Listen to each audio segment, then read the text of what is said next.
live and ready to go when you are, Madam Chair. Great, excellent. Chief White-Hammond, Commissioner Woods, do you guys have everyone you need for us to get going? Yes, I have a couple more people joining, but no problem, we can start. All right, well, there's no time like the present, so.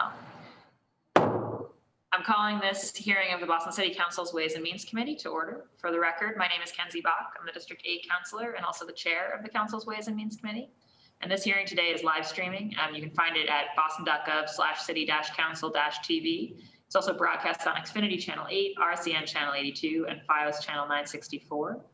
It's part of the council budget review process that spans about 35 hearings and working sessions focused on all our city departments and their proposed FY22 budgets.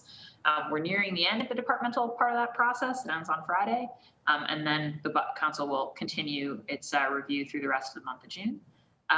If you want to testify, we'd love to have you here in the Zoom. So you can find out how to sign up by going to boston.gov/budget-testify to come join us here in the Zoom. You can also upload a video there that we can play at the end of a future hearing. I know some folks have already done that for today, which is great.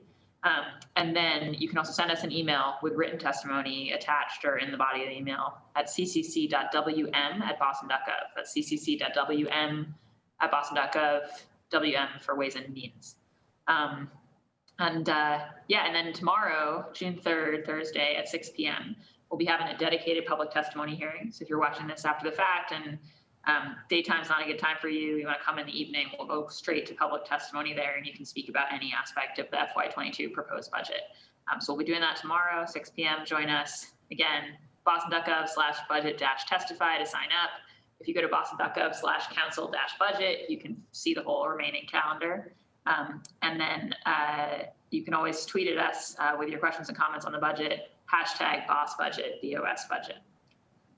Today's hearing is on docket 0524 to 0526, orders for the FY22 operating budget, including annual appropriations for departmental operations for the school department and for other post-employment benefits. Docket 0527 to 0528, orders for capital fund transfer appropriations. And docket 0529 to 0531, orders for the capital budget, including loan orders and lease purchase agreements. Those are the whole set of dockets that comprise the FY22 proposed budget on both the operating and capital side. And then we're also considering today docket 0544, an order authorizing an appropriation from the Parkman Fund. And our focus area for today will be the Parks and Recreation Department and the Parkman Fund itself. So I'm very pleased to be joined by my colleagues, our President Pro Tem, Councillor Matt O'Malley of District 6, Councillor Michael Flaherty at large, Councillor Ed Flynn, District 2, Councillor Frank Baker, District 3, Councillor Liz Braden, District 9, and Councillor Andrea Campbell, District 4. And also honored to be joined by the city's Chief of Energy, Environment, and Open Space, Reverend Mariama White-Hammond, Commissioner Brian Woods of the Parks and Recreation Department, and a large number of Parks and Recreation staff who I will allow the Commissioner to introduce, but we're grateful to all of you for being here and for the work that you do on our behalf every day. I do see Mr. Josh Altador with us, and he's the Director of Maintenance, Parks and Recreation, and I had the pleasure of meeting him for the first time in person a few weeks ago. So excited to have you here in the Zoom chamber, even more excited to be starting to see everybody out and about. And I know Parks folks have been out and about this whole pandemic time, so grateful for you all. Without further ado, I'm going to pass it over to Chief White-Hammond for some opening remarks, and then on to Commissioner Woods in the department. Thank you, Reverend. Thank you, Councilor Bach. So I will keep my remarks brief. I think I know there have been many hearings on many departments, and I want to take this moment to celebrate parks, which I think in many ways reflect the lifeblood of the city. Parks are places where we are able to have that connection to the natural world. And in this last 15 months, that has been more important than ever. As many of us have been isolated and disconnected from each other, our parks have really served as a place where people could actually feel safe being out, whether with their kids or their dogs or just taking a solitary walk. It's been a really important place for people for some of us, a mental health intervention from too many hours in front of a Zoom screen. But I think our parks are also important because of the connection that they create between people. We often think about the spaces, but I think the recreation function of the Parks Department is also so important. The opportunity for folks to play together in both organized and unstructured ways. And so I want to take a moment to thank all of the staff of parks who've been going at full force all during this pandemic. This has been a moment where the Parks Department has really shined.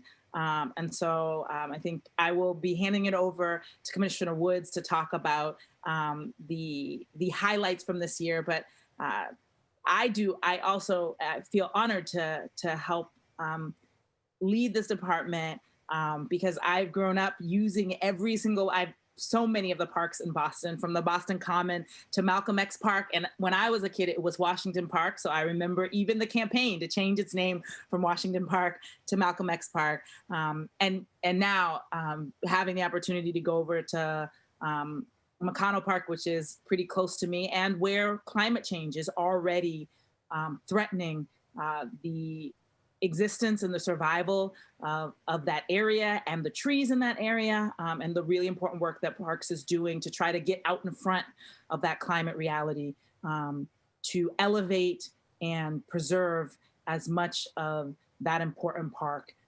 as we can. So with that, I thank you for the opportunity to share and pass it over to Commissioner Woods, who will go into much greater depth about some of the core pillars of the work that Parks is doing, Parks and Recreation, and then go into some highlights from the past year. Great. Thank you so much, Chief White-Hammond. And before we go to the Commissioner, I just want to note that I've also been joined by my colleagues, Councilor Lydia Edwards of District 1 and Councilor Julia Mejia at large. Commissioner. Thank you, Madam Chair. If possible, we have Christine Brandau in the waiting room. It's actually Kathy Baker Eclipse, and she's under the department account that has Christine's name on it. So the hand that's raised, if she could be transferred, thank you very much. Sorry for the confusion. Good afternoon. My name is Ryan Woods, and I am proud to serve as the Commissioner of the Boston Parks and Recreation Department. Joining me today is our Acting Director of Design and Construction, Kathy Baker Eclipse, our Director of Finance, Stephanie McManus, our Director of Human Resources, Darlene Bufford. We do not have our Director of Animal Care and Control, Alexis, as she had a death in the family this week and is no longer allowed to able to join us today. And our General Superintendent of Maintenance, Josh Altador. So I'd like to thank the council for their support of our department. The Parks Department is more inclusive and accessible because of the council's support and leadership. And thank you for your past support as we look forward to working together in this upcoming fiscal year. Our department focuses on 4 main areas: access, equity, excellence, and our newest, adaptability. Access, as we all know, Boston Parks are within a 10-minute walk of everyone's home to your nearest park. We focus on equity in our investment, our maintenance services, and renovation of capital projects throughout the city. Excellence, we strive to have not only the best park system, but one that leads in design and climate adaptation goals. And our adaptability, as I mentioned, our newest pillar is something that we've had to wholeheartedly embrace with COVID. We have to adapt to the needs of our residents in every community and adapt to our ever-changing climate. And during this new pandemic, we certainly are adapting to the way we engage with residents and provide safe and welcoming spaces for all of Boston's residents and visitors to enjoy. I want to take a moment to thank the hardworking men and women of the Boston Parks and Recreation Department who worked throughout this pandemic to ensure parks were clean, safe, and welcoming. I'd especially like to call out our maintenance staff who clean and maintain all of our parks, the animal care and control staff that have been responding to animal emergencies and operate the shelter on a daily basis, our park rangers that ensure park rules are enforced and that park users remain safe, and our cemetery staff.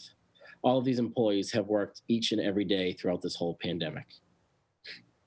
Throughout this pandemic, parks have been a place where everyone can go, whether it's for rest, relaxation, recreation, respite, or even rejuvenation. When we were all homebound, parks were that space where people could safely go outside, distance themselves in nature in order to bring some mental wellness to their lives. The wise Frederick Law Olmsted, who just celebrated his 199th birthday, agreed that parks are the lungs of our city, a place where city dwellers could come and breathe fresh, clean air. Our parks have remained this essential place. And we're very proud of our staff, their willingness to step up and work through this crisis to ensure park operations continue. A couple highlights worth sharing from this past year. We completed construction at Langone and Popolo Playground in the North End with climate resiliency standards. We did comprehensive renovations at Garvey Playground and DeWitt Playground by Madison Park. Just completed Flaherty in South Boston, Amatucci, Stonehill, Downer, Lambert, Beaufort, Holborn, Dorchester Park, and Thetford Evans. Field renovations at Orton and Harambee Park Phase 2, and a turf replacement at Pago Playground.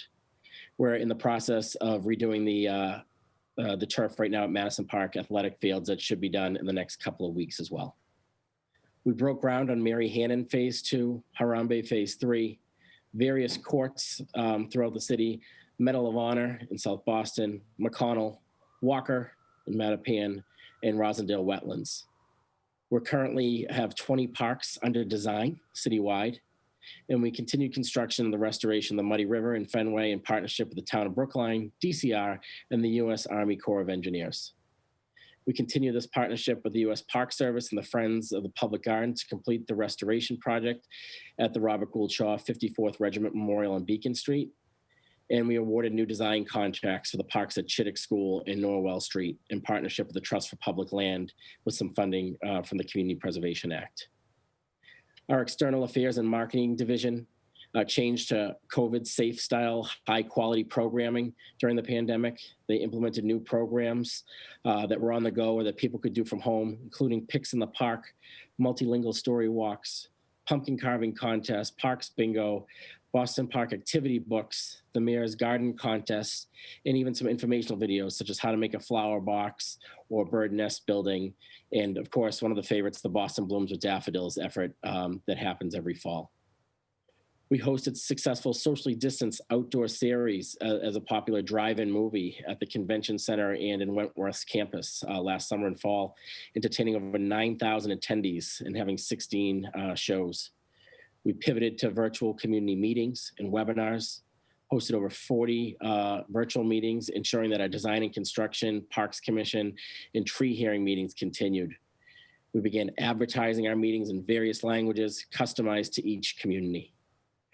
We continue our planning efforts at the Boston Common with the Master Plan, the Franklin Park Action Plan, the Parcel Priority Plan, and at Moakley Park. We recently began the Urban Forest Plan and completed inventory of all Boston street trees. Well, we will be completing that by the end of June. And we developed a Healthy Places Boston. So this is an interdepartmental outreach campaign between Parks and the Environment Department to streamline the public engagement process for 3 interrelated planning initiatives and help residents understand what the city is doing to increase open space, cool our neighborhoods, and protect Bostonians from the impacts of climate change. We issued 2014 permits for weddings, athletics, and special events throughout the city. Our cemetery division provided nearly 470 burials for families that lost a loved one, including 68 homeless Bostonians. And we perform work to create more space for dedicated veteran burial areas, as well as areas for indigent residents. Our horticulture division produced, maintained, and planted over 30,000 plants and flowers, maintained 60 dedicated sites citywide, and planted 55,000 bulbs across the city. We created and maintained over 200 bell plot planters in road medians, open space, and outside city-owned buildings. Our golf courses were more active than ever with people working remotely, where we hosted 79,085 individual rounds of golf. We completed the cart boardwalk in Franklin Park and did some renovations improvements at holes 6 and 15 at George Wright. Last month, we found out George Wright received a prestigious award as one of the top 100 public golf courses in the nation. So not just as a municipal golf course, but as a top public course. So it's great kudos to the hardworking staff out at the golf courses. The Animal Control Division, integrated animal care and control, continues to be a success. They established a fund for animal care, so we now can take in donations and already have commitments of $15,000 for private money coming in. That has never happened before. We've hired our first ever in-house veterinarian, so now we have somebody at the shelter and we do not have to contract for outside services. And we issued 10,928 dog licenses this year. We made great strides at our maintenance division with adaptation of Samsara GPS system. We implemented key tracking systems for all vehicles and key fobs, and used a fleet management software, which gives us instant record keeping of any damage or issues that happen with the vehicles so we can get them fixed expeditiously. As we go into fiscal year 22, we have some new initiatives. We're establishing an equitable procurement goals for subcontractors and suppliers for construction projects. We're proud to pilot this effort at Malcolm X Park. Bid projects currently in design and begin on 15 new park improvement projects. The creation of an inventory management tracking system put in place to manage all of our supplies and materials out in our maintenance division, and further expansion of our fleet management software. We're going to continue to expand language access efforts in accordance with the new language and communication access policy, leveraging the demographic data to develop outreach materials and conduct community meetings in languages used by park neighbors and stakeholders. And we're looking forward to hire some more help with a second maintenance shift that was based out of Franklin Park that we got in last year's budget, but was not able to bring on due to the hiring freeze, as well as a dedicated gardener 4-person for the urban wilds. And really looking forward to an environmental justice program manager that is in this fiscal year 22 recommended budget. Ongoing, we're continuing to try to plant 2,000 street trees each year, and continue our effective community outreach and engagement around planning efforts, especially with Franklin Park, Moakley Park, Boston Common, and community-centered park renovation projects.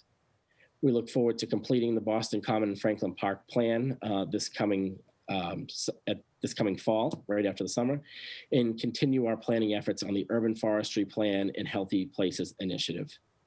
This October, on October 20th, we look forward to joining our partners out on Boston Common as we rededicate the Robert Gould Shaw 54th Regiment Memorial on Boston Common.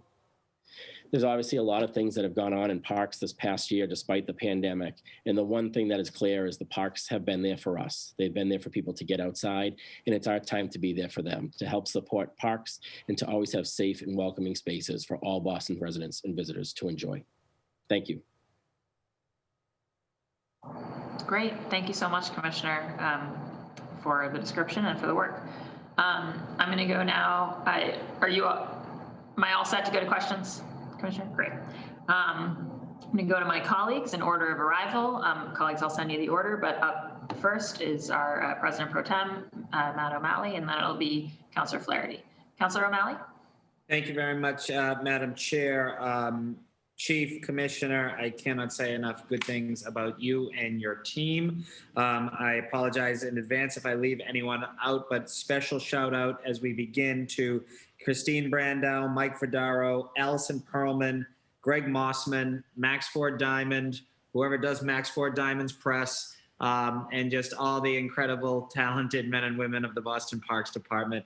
And Commissioner, I've said this to you privately, and I will always repeat it publicly. And I would say this to our dear friend Chris Cook: you are the best Parks Commissioner I've worked with in the last 10 years. And you know, there have been several Saturdays, 8, 9 o'clock at night, I'll get a text from you and you're working, just wanted to let me know. And I just really appreciate your great leadership. And I hope that your Parks Commissioner for as long as I'll be around, because you've just been so great. So thank you all. This is obviously a very important subject to me. When we reconstituted the Environment Committee, and early on in my time on the body, I included parks in the title because, like the chief, I grew up in Boston Parks, and it was life-changing for me. And now raising my own family to bring my daughter to Boston Parks has been awesome. This particular year, the importance of parks has never been more relevant.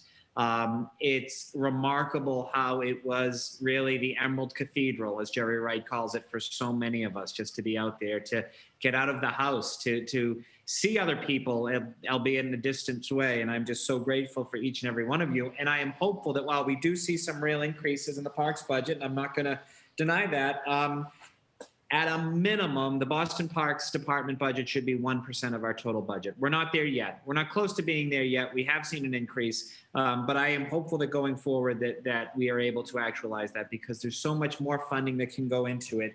And I just want to tick off a couple of things.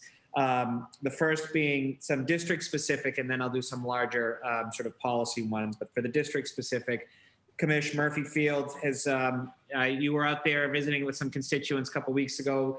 It is a BPS field, but also there's some parks, I believe, I'm not sure about the exact jurisdiction.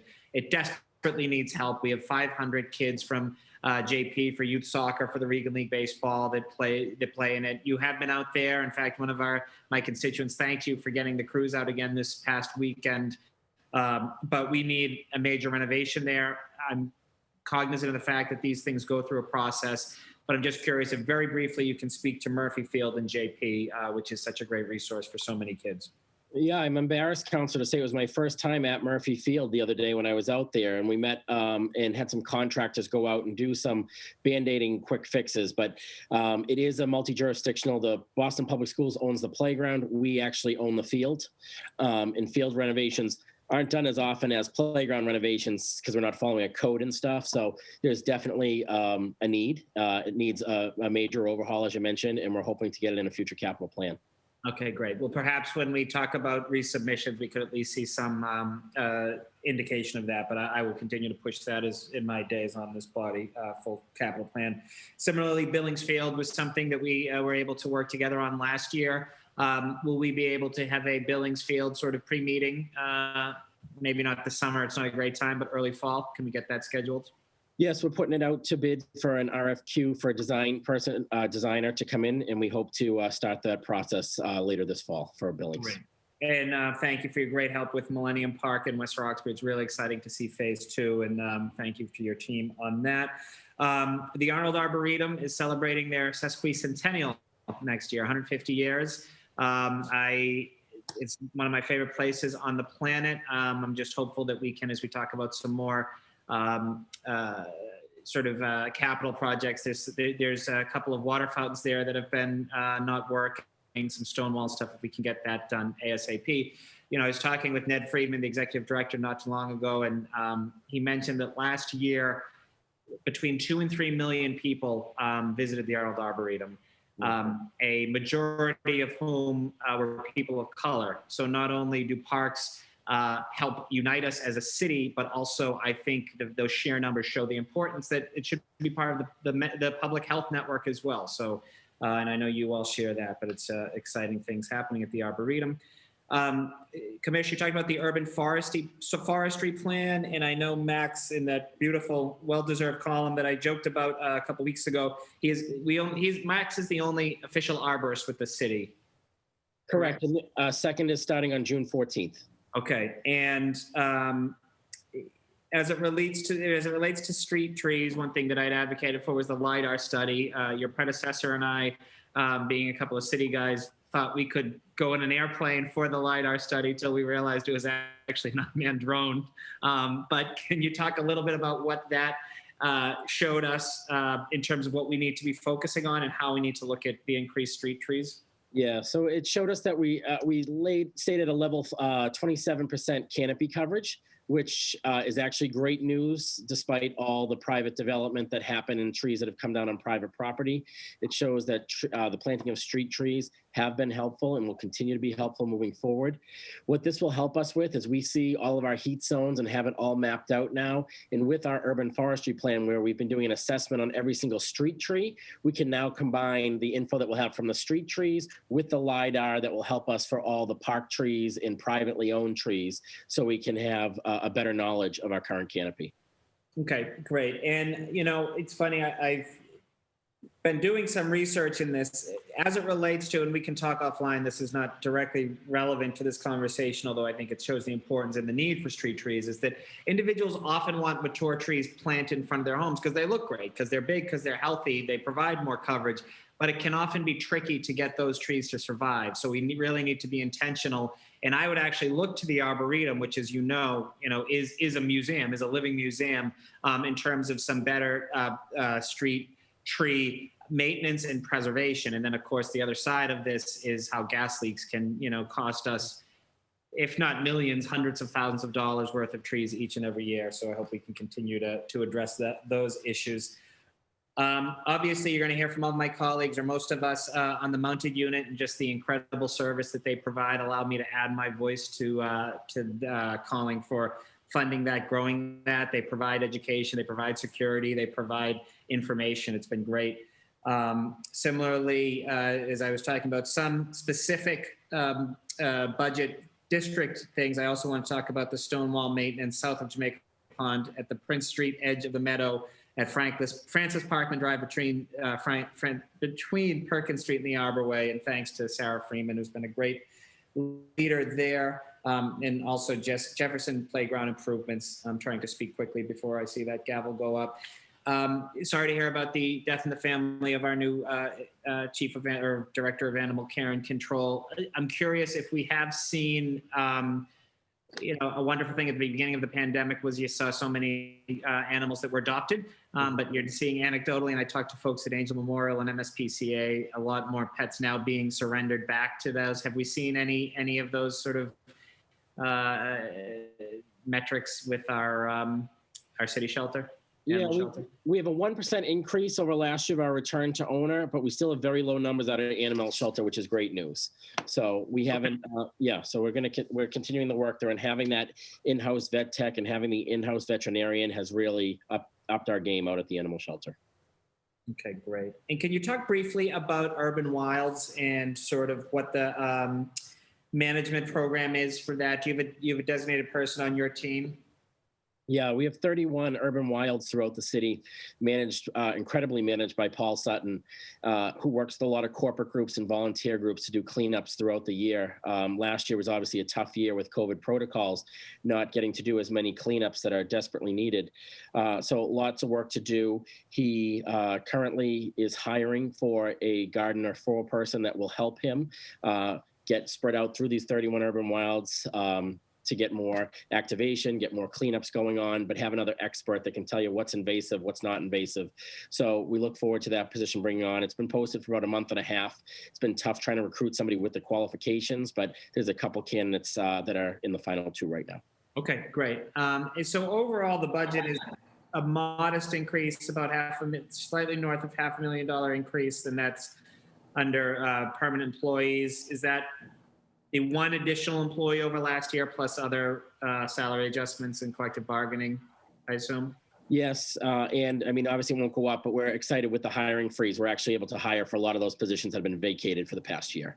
So the great increase in the efforts of our staff out in the parks. Great. And then the largest decrease seems to be 52,900 contracted services. Can you explain a little bit what that is? Yeah, I'm going to go to Stephanie to help us out with that one. She's our director of finance, just so she can bring it up.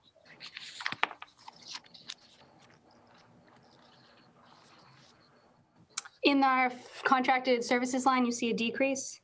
Yes, 52,900, decrease of, decrease of about $141,000. Is that right? I apologize, I don't see that in our contracted service line. Actually went up this year, about 26% because of some new initiatives we're having.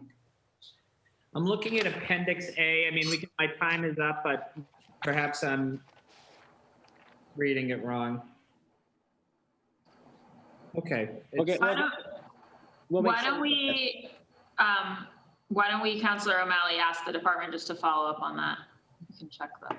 The department would be so kind as to follow up. That would be terrific. But suffice it to say, I'll close by saying, great job, everybody. I am hopeful that we will see an increase. I said the same thing to ISD earlier with a resubmitted budget in staffing levels. Parks were crucial to every Bostonian over the last 12 months, more than typically. And so I'm really hopeful that we can make sure that the men and women of the Parks Department have their supports to continue to do the incredible programming and just the great public good that our park serves. So thank you, everybody. Thank you, Madam Chair. Great. Thank you so much, Councilor O'Malley. And I have gotten a child care accommodation request. And since this council supports working fathers, we are letting Councilor Frank Baker, District 3, jump the line. And Councilor Baker, you have the floor. Thank you, Madam Chair. And I also want to echo what Councilor O'Malley had just talked about with, hopefully incoming federal money, we can make sure that our staffing levels are right or even augmented in the Parks Department and in different places that are going to need that. And I wasn't at ISD, but I would have to echo that also. And also our infrastructure, our trucks, our vehicles, make sure that those are in good shape. I'll just give that to you, Ryan. I don't know what the shape of your fleet is, but we should always be looking at that and making sure that our men and women in the department are supported. With all that being said, I have to give a shout out to Kathy Baker Eclipse for last night. Your performance at the McConnell Park meeting last night, really, really good. Battle pay for Kathy, please, Ryan. I thought the conversation about the fence with the in the softball area was interesting. So good job last night, Kathy. And I'm excited about the plan. We're spending $6 million down there. And I think when it's all said and done, it's going to be great. So I appreciate your work on that. With that being said, Ryan, the past couple of years has been good to District 3. We got down a park, down a playground done over. We had Gavi done over. We had, I'm forgetting something there. There was another one. But anyways, thank you for all those. And I wanted to talk a little bit about it. Councilor O'Malley had mentioned the urban wilds. Oh, before I do that, Chief, congratulations on your new job. I should have started out with that. I apologize. Congratulations. I hope it's good for you and welcome aboard to the city. Thank you. Yeah. Ryan, so urban wilds, are you familiar with Fernald Rock? I am not. Oh, okay. So how would Fernald Rock would be down the end of Howe Street, which is off of Hancock, and Ronan Street is a backside. It's basically an elevated area where streets just, they dead end. But I think it's a good opportunity to go in there and either make it an urban wild. And I'm not sure of ownership on it. Like it might be one of those things where we need to go through D&D, or if the Parks Department could get a look at it and see if we could move that forward that way. So just some guidance on that one moving forward. I think it's a really good opportunity for us to take an area of the city and make some improvements. Okay, and my last thing, Ryan, if you could just get into a little bit around Moakley Park, how that's going to interact with the new development that's planned for over there and Kosciuszko Circle. Can you talk about our portion, the city's portion, and that whole resiliency piece along that part of the water? Sure. Moakley Park. Yes, Moakley Park is a very important to us, especially with the rising sea levels. The design of having this coastal park be able to be inundated at certain times of the year with water, building up a berm. We have a design that we're working through that's around $249 million to do this project. And depending on federal funding that's able to aid us, that will determine how many phases it will take to complete a decade-long build-out of this park.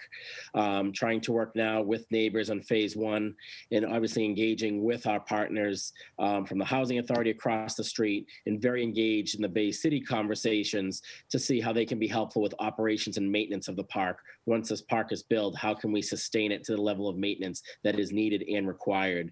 And we're working with them on ways to get funds in order to help support that effort. Yeah. So would the first phase of this park be the berm side, be along the beach? Do we have an understanding of that? So right now, the phase 1 looks like it will be all the way north. So from like the Ollie building, yeah, that portion of the park that would get done. So we'd start the berm the closest to the MWRA building. In the baseball senior Babe Ruth League fields, as well as the Ollie area with that parking lot. That would be phase 1 starting north, as that's the place that inundates with water first. Okay, and how many fields are over there? How many baseball fields are there? Oh, right now it's 1, 2, 3, 4, 5, 6, 7, 8, 9, 10 and a stadium. Yeah. 11 different fields. Any girls softball fields over there? There are softball fields over there. Girls softball fields with no mound? Correct. Can you explain the mound? Sorry to digress a bit here, but can you, maybe Kathy, this is for you. Can you explain the mound to me last night? I was kind of a little bit caught off guard. Because the way the field used to be, this is switching up to McConnell. Ryan, thank you very much. Yeah. Kathy, can you talk a little bit about the mound, because the field that had a mound, but the softball pitched from closer. Is that the sticking point there? I'm just trying to understand.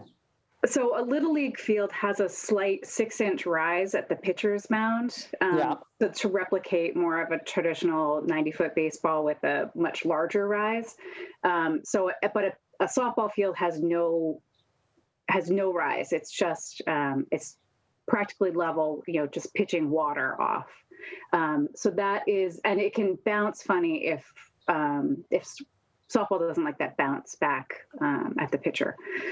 So that's the limitation. If a regulation Little League field has a slight rise, it can't be used for softball. It can be played for pickup, but not regulation. So the field at McConnell, specifically the Little League field that is closer to the Harbor Walk, would have that 6-inch rise and a grass infield and an outfield fence. That the other field closer to on the north side would have a skinned infield, all dirt infield, 43 feet women's length from the pitching mound to the back of the plate, and can be played for women's softball. Yeah, and so the Dorchester baseball now plays on multiple fields, or like how many? This probably isn't for you, but maybe what we should have ready in our arsenal for next time would be an inventory of all the fields where everybody is playing. The girls are playing here, here, and here, and the boys are playing here, here, and here, and you guys need to work their schedule out. So yeah, I'm trying to gather that information so I can respond to some of those. Okay, good. Not really a hill that I want to die on there, a 6-inch mound. So, but I appreciate your work you did last night. You were very, very good. And Ryan, thank you for all your work, and Mariama, welcome, and good luck. Thank you, everybody. Thank you, Madam Chair. Great. Thank you so much, Councillor Baker. Next up is Councillor Flaherty, and then it'll be Councillor Flynn. Councillor Flaherty. Very good. Thank you, Madam Chair. And obviously, thanks to Commissioner Woods and his entire team and the new chief. Welcome aboard as well. This past year has really reminded everyone how important it is to have a well-maintained parks and green space, within relatively short distance from their home. So kudos to the work that the commissioner and his predecessor, Chief Cook, did as well in making sure that that work was being done throughout the pandemic. And I appreciate the attention to detail on our ball fields with the openings for Little League, et cetera, citywide. So keep up the great work. I'm also deeply supportive of the work that you do, and want to make sure that we have adequate funding to make sure that green spaces and recreational spaces and programming that we have in our city remain the gems that there are, and that we're seizing every opportunity to add to green space as well as the tree canopy. So every neighborhood deserves to have high quality park systems, squares, and places that residents can come and enjoy and gather, host events, and watch local sports, et cetera. So with that, I have a few questions. It's been an annual for me, and as you can imagine, my frustration level is at an all-time high with respect to tree maintenance.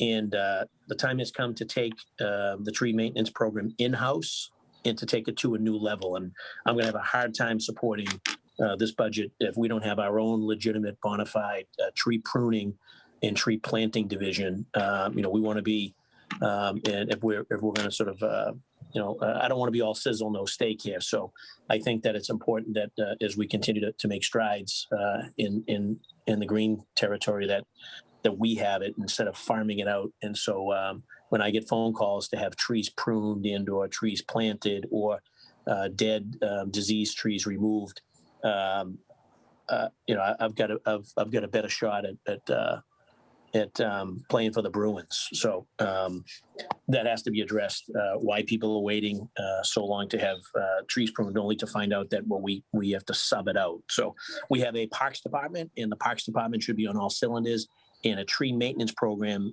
needs to be a part of that citywide. So I can't emphasize that enough. to the chief, again, who's brand new, and also to the commissioner. But I know that we've had this discussion before, and time has come to add it to the arsenal, if you will, so that we could immediately get out there and address, tree pruning, tree planting, tree removal where appropriate, and take that in-house as opposed to farming it out. So I guess the first question is how much are we spending on outside contracting for the services, and how are the decisions made as to how we choose to trim and prune older trees? That's the first one. Second one, Chandler Pond, obviously restoration of the shoreline and removal of the fallen trees for a delicate ecosystem needs immediate attention. My colleague, City Councilor Liz Braden, representing Brighton, will probably be speaking more in depth on this, but I wholeheartedly support immediate attention to Chandler Pond, an absolute gem in Brighton.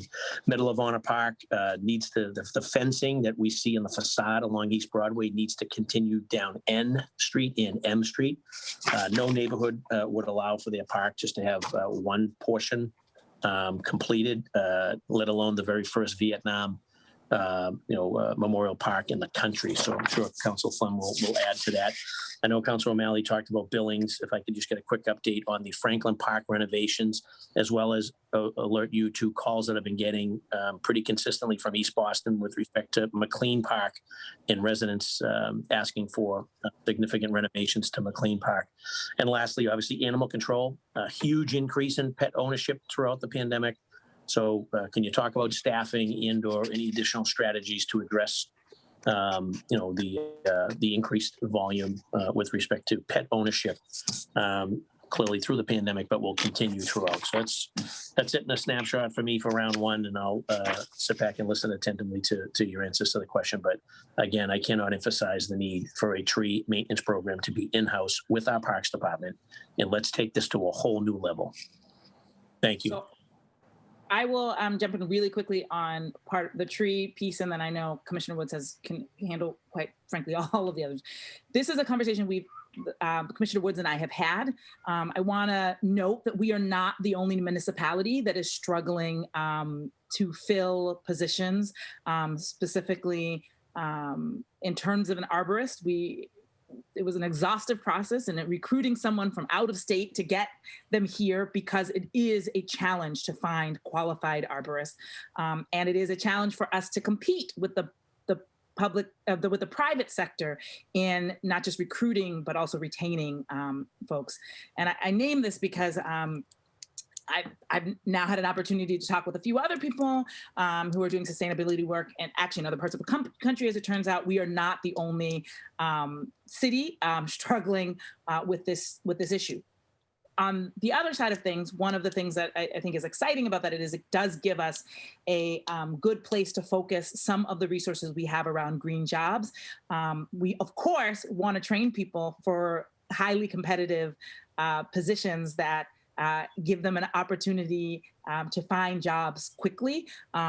We are looking at, mapping out what does it take for someone to have the training necessary to get into that role. So, I mean, I think Commissioner Woods can talk at greater depth, but I do want to note we are not the only municipality with this challenge, and it will take more than sort of robust recruitment for us to really be able to fill out those jobs and being able to adequately staff in this direction.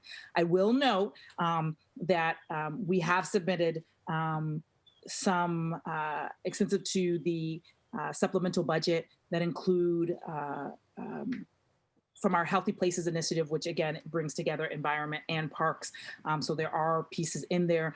We looked particularly around heat and shading, and in that we have put forward some resources around tree support, as well as other cooling mechanisms to help our citizens, particularly in our hottest neighborhoods.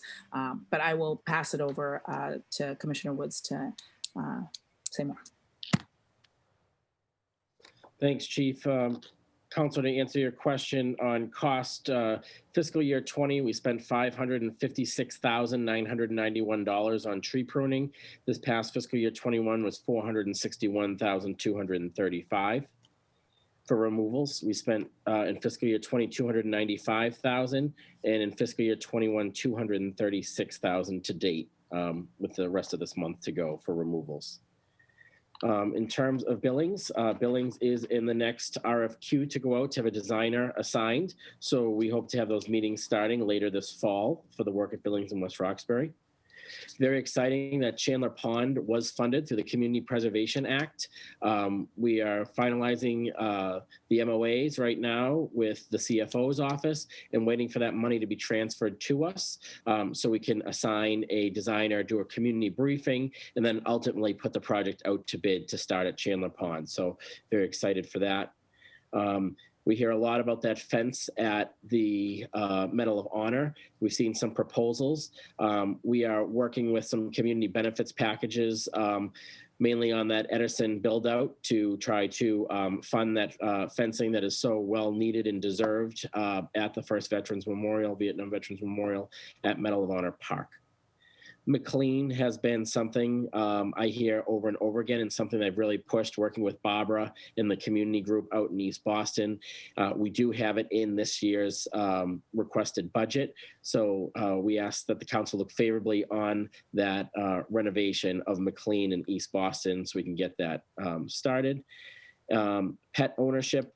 This year we did have those 10,928 dog licenses. We estimate that, there's 5-6 times that amount of dogs that are not licensed.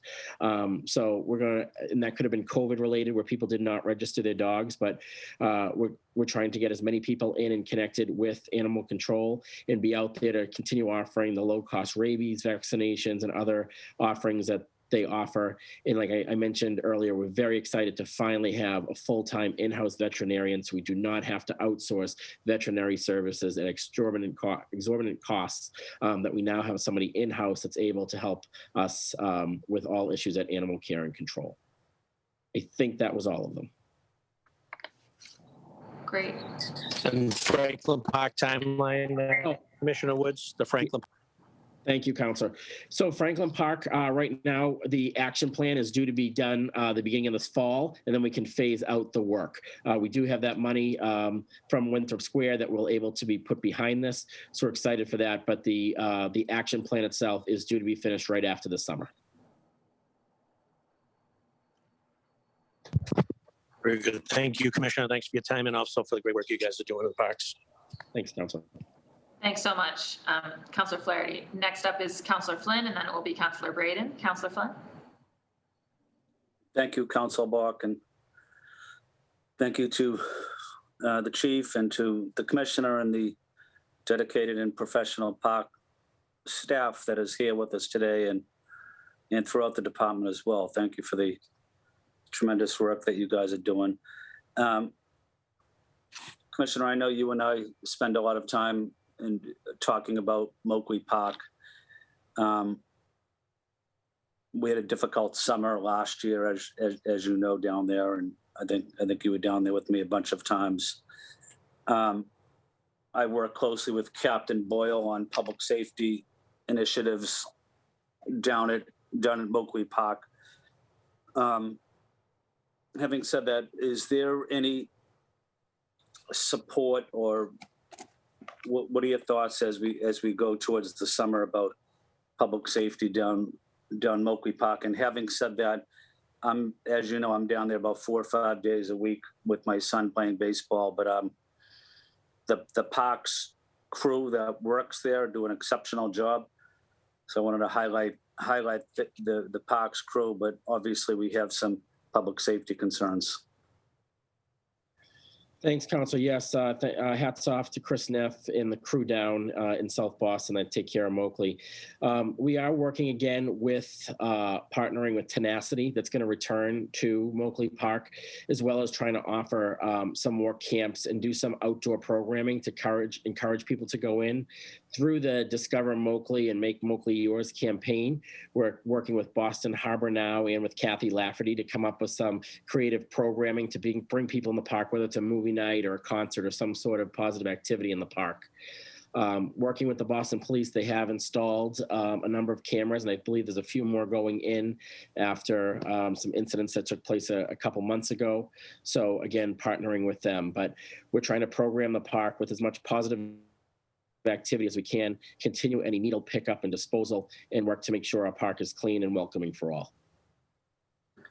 Thank you, Commissioner. I'm sure I'll continue working with you over the next couple of days and over the next weeks and months at Milkway as we go into the summer. So thank you, Commissioner. The other issue that I wanted to highlight too, I think Council Flaherty mentioned it, is the unleashed dogs up at Medal of Honor Park. And what's frustrating about it is it's probably one of the nicest parks in the city, but the frustrating part for me is there's a beautiful dog park just 100 yards down on First Street, as you know.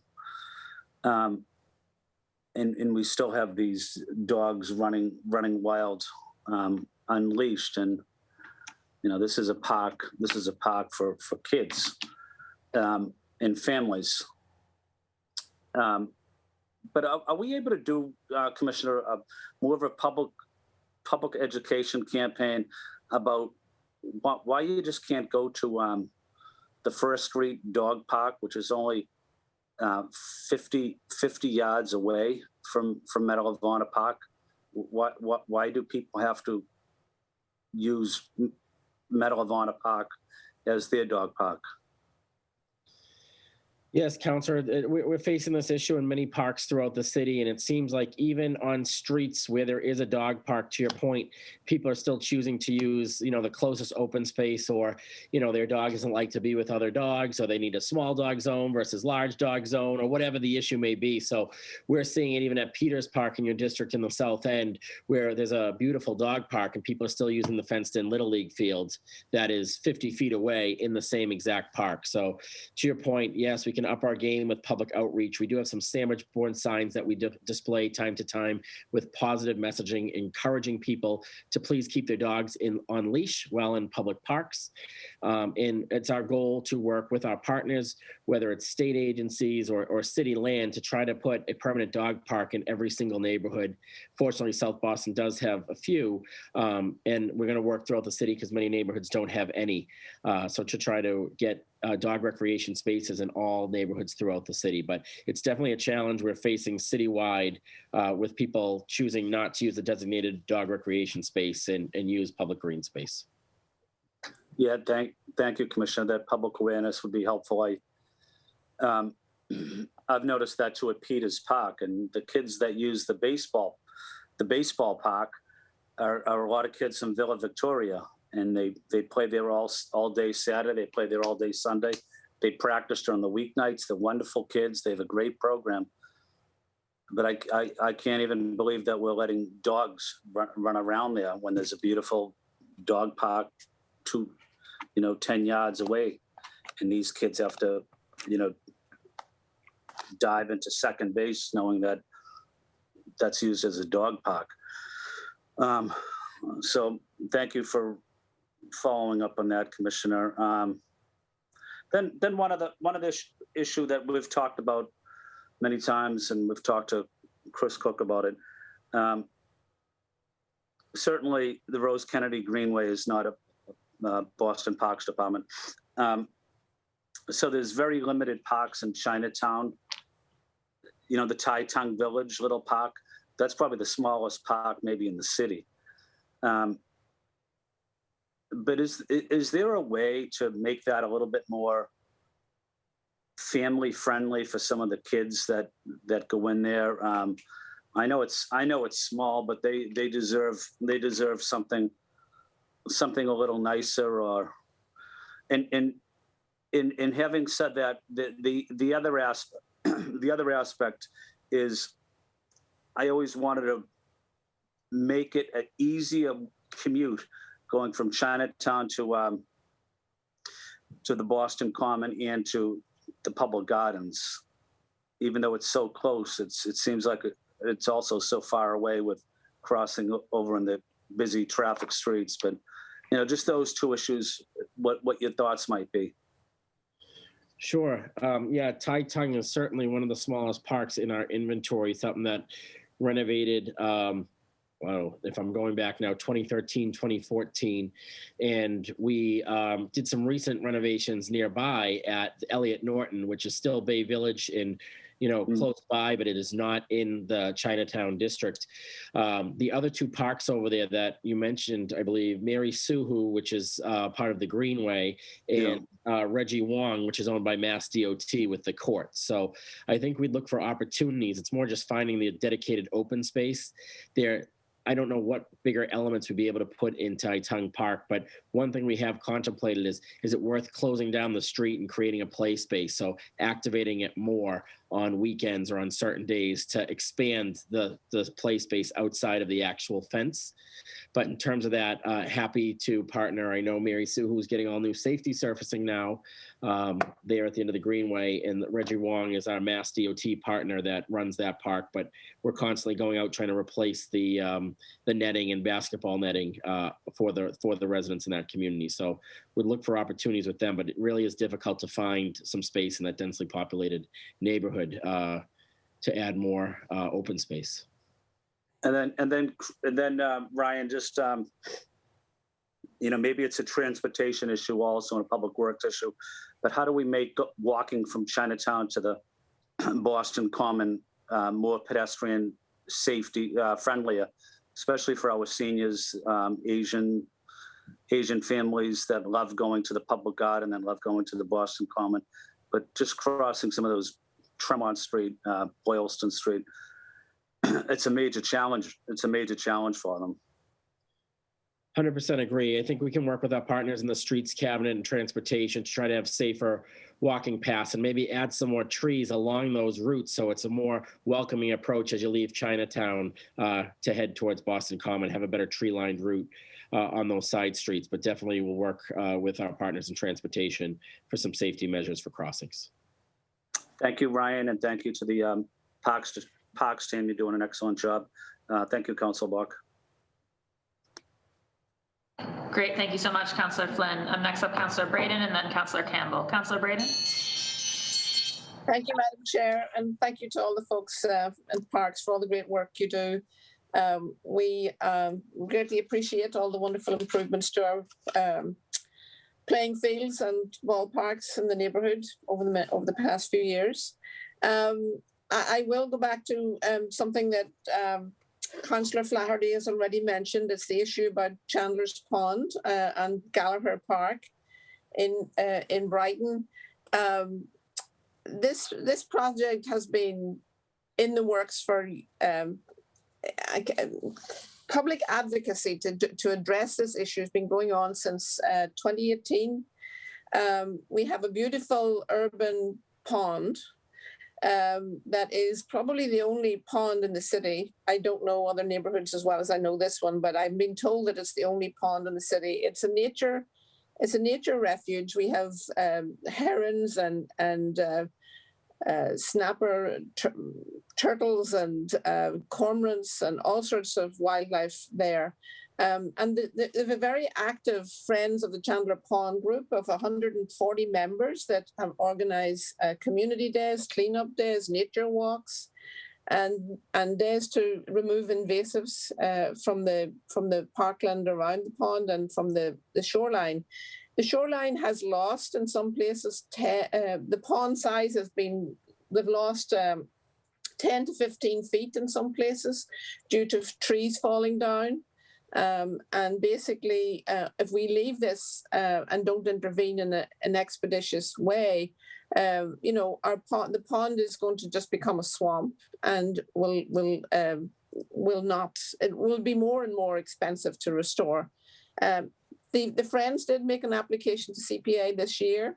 They won a grant for $300,000. In that process, they took quotations from various vendors. They found a vendor that specializes in wetland work and restoration. And they're very, very, and I was assured a few weeks ago that this project would be done in 2022. And I heard this week that it will be 2024 before anything is done.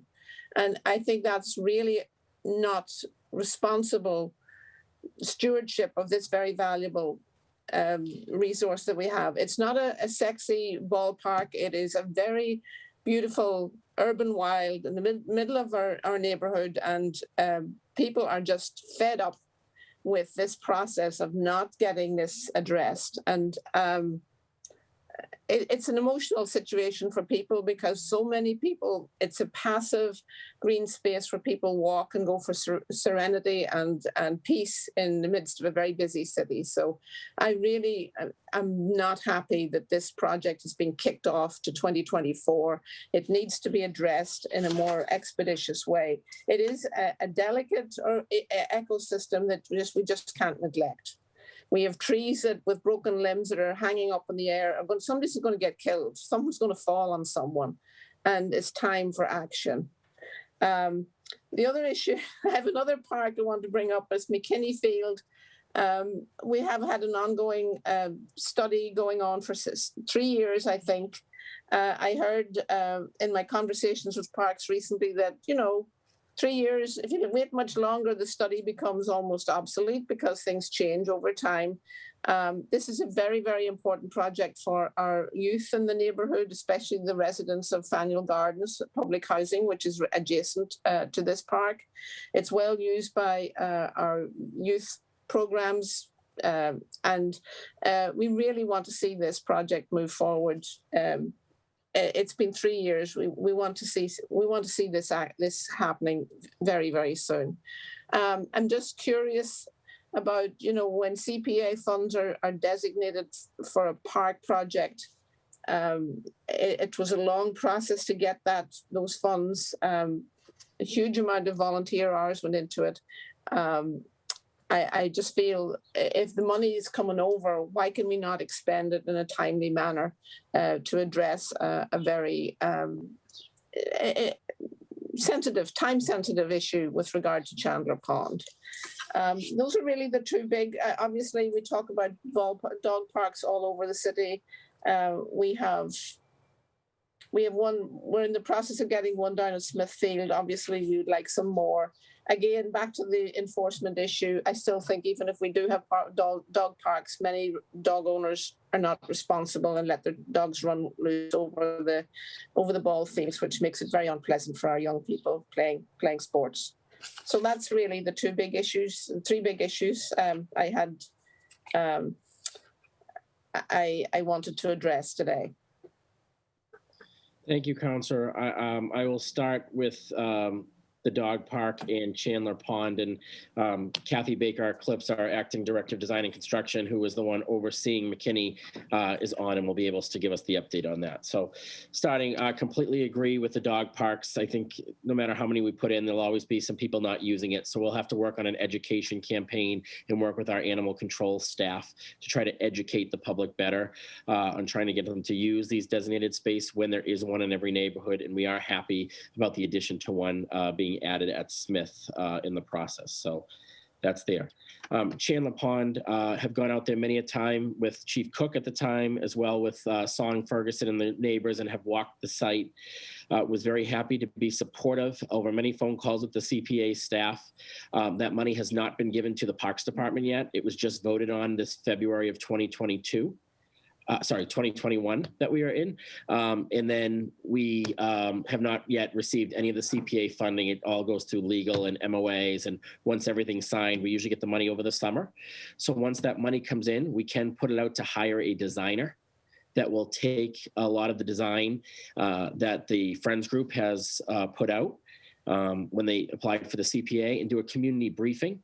I don't think we'll have to have as an elaborate of a process of 3 community meetings, whereas this group has worked so long and so many years on this project and have a firm idea what needs to be done. But we will have to do a community briefing, and then it's the state procurement process of putting the project out to bid. To award it. So I've never heard the year 2024. So that's alarming to me that you've heard that, because I have not said that, nor have I heard that yet. So my hope is that once this money is transferred over, we can assign the project, have a designer, put it out to construction bid, and then the construction bid will then start. So I think you would see action on that in 2022. I hope so. It's really, it's a beautiful space and it's a little gem. And I'm glad to hear that this process is going to be moved forward.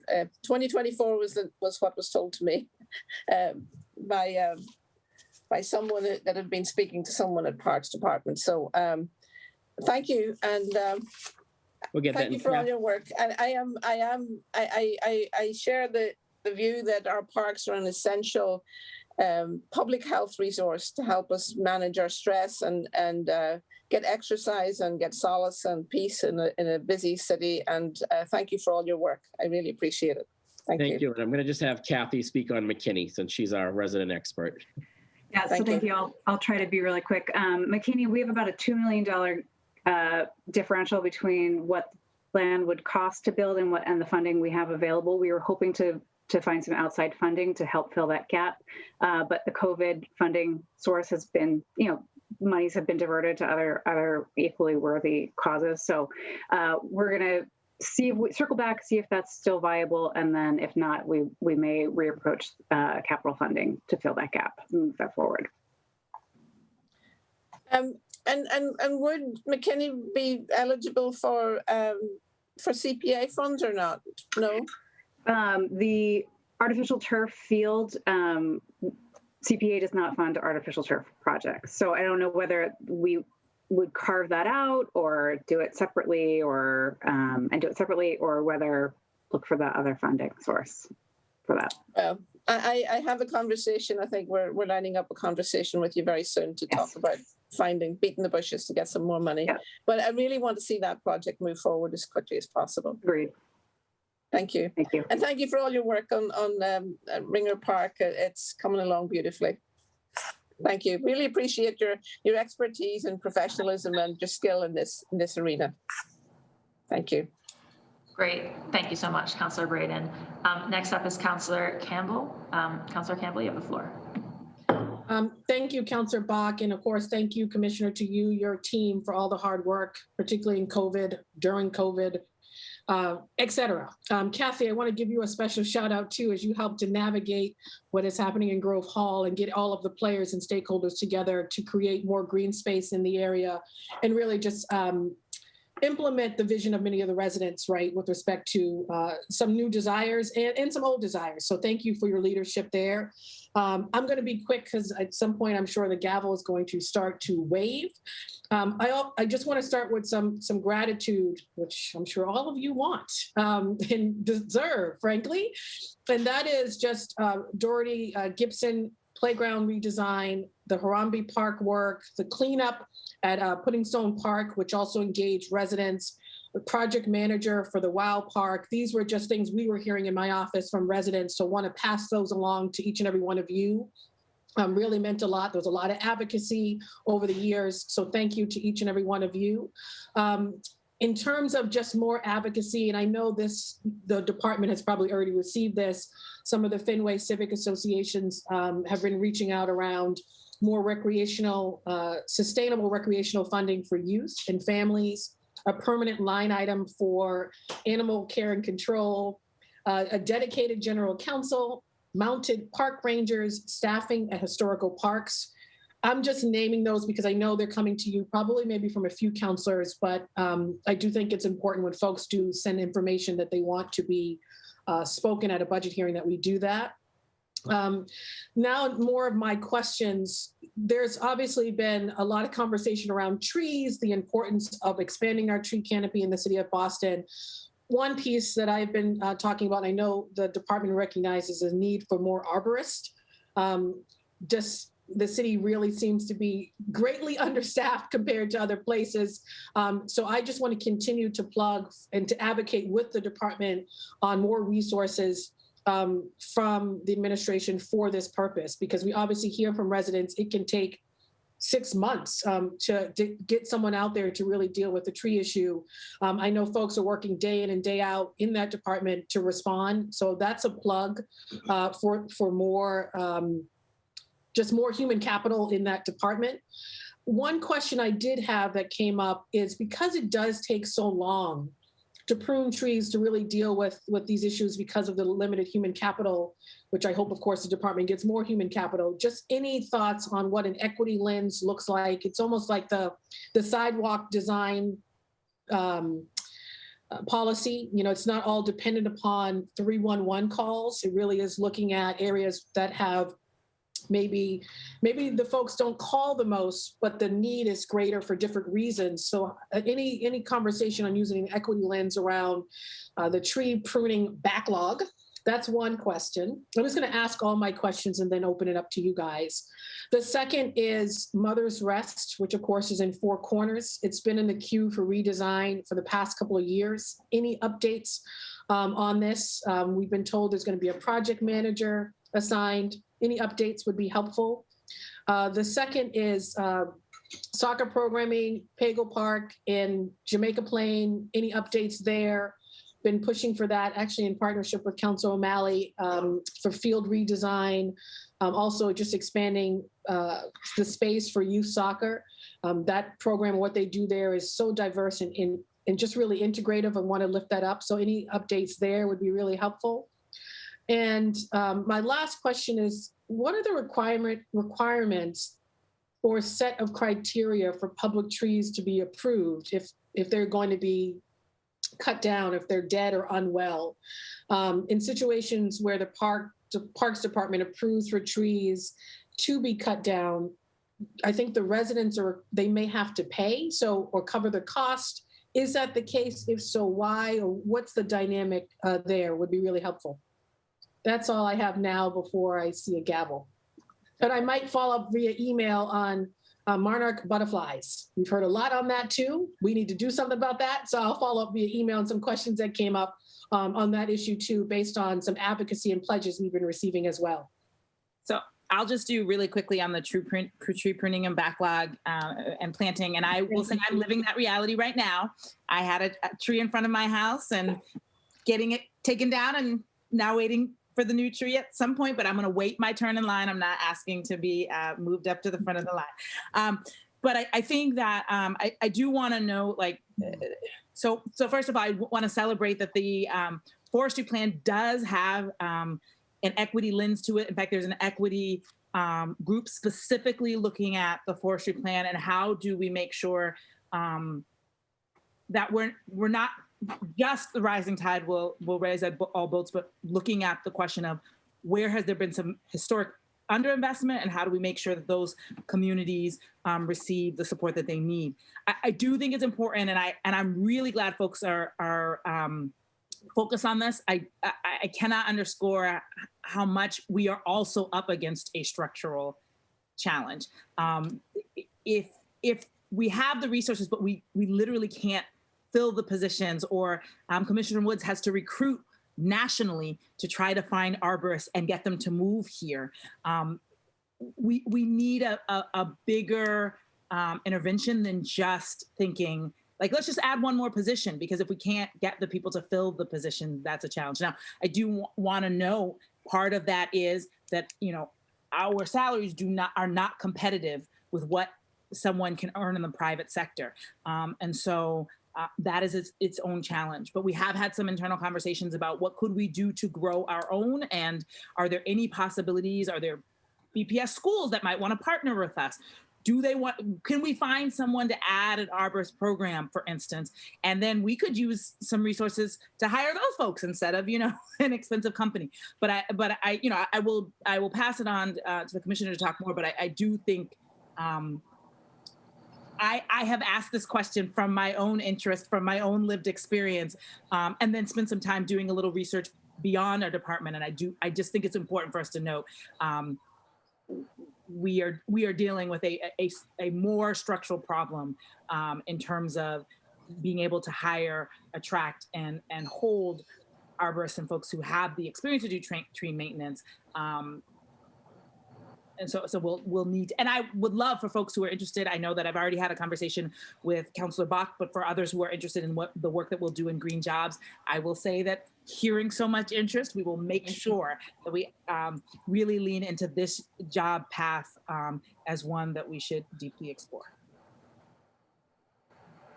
Thanks, Chief. Councilor, one other thing, Pagel Park, we're happy through your advocacy as well as Councilor O'Malley. During COVID, Pagel Park was able to get a full renovation with a brand new turf field for JPU soccer.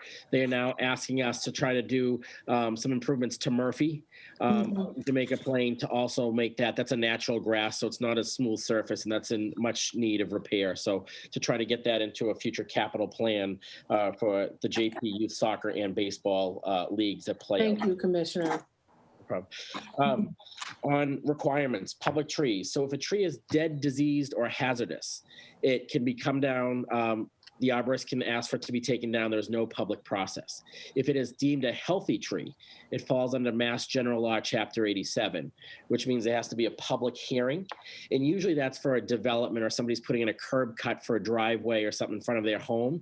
And that is when it's cost dependent. So the resident, if there's a failing tree in front of the house, does not have to pay any cost. It's more a person that's putting in a curb cut or taking down a healthy tree in order to improve their property.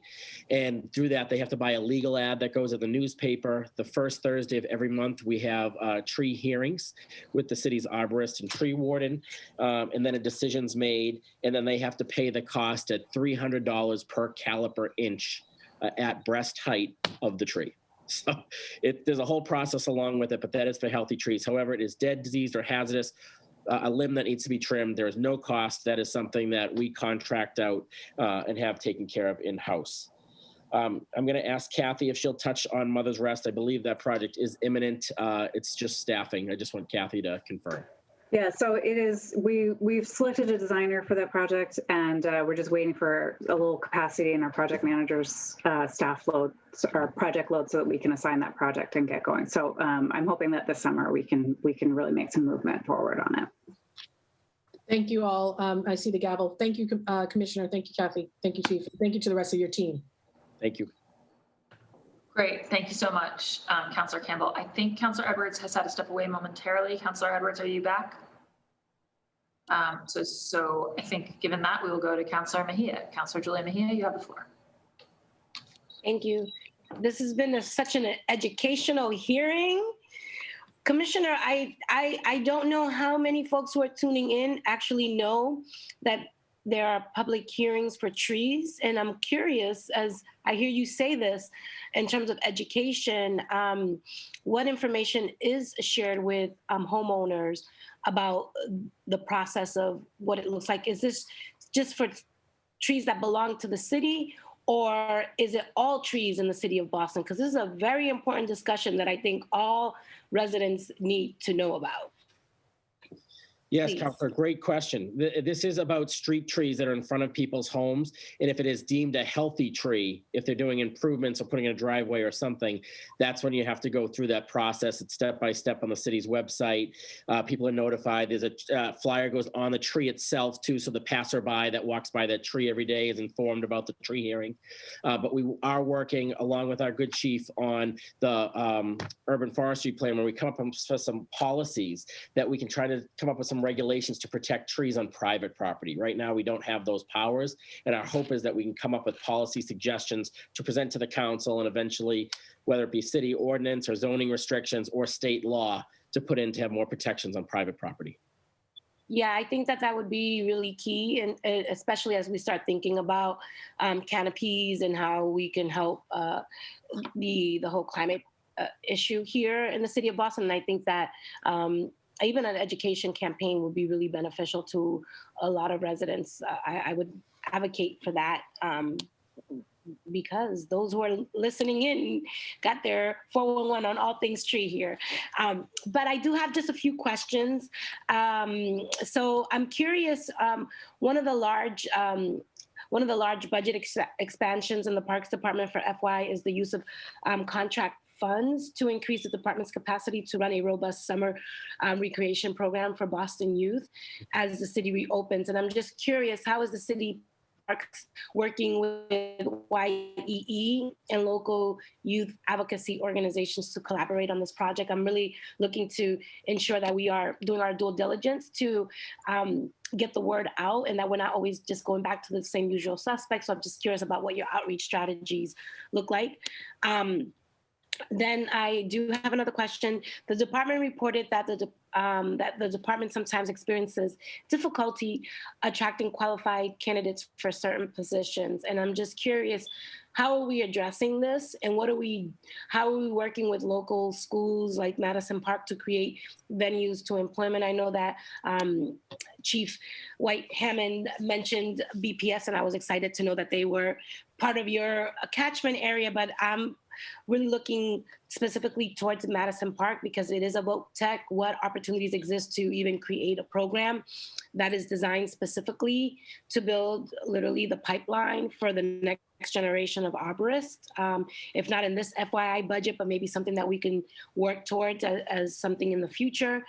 And then I'm just curious, we've gotten a lot of calls from folks who are interested in naming parks after loved ones, heroes like Chuck Turner, or people who have fallen due to, who have passed away because of violence. So I'm just curious if you can help educate our folks tuning in and what the process looks like and what budget dollars, if there are any budget associated costs, which I'm sure there are, if you could just share what they look like.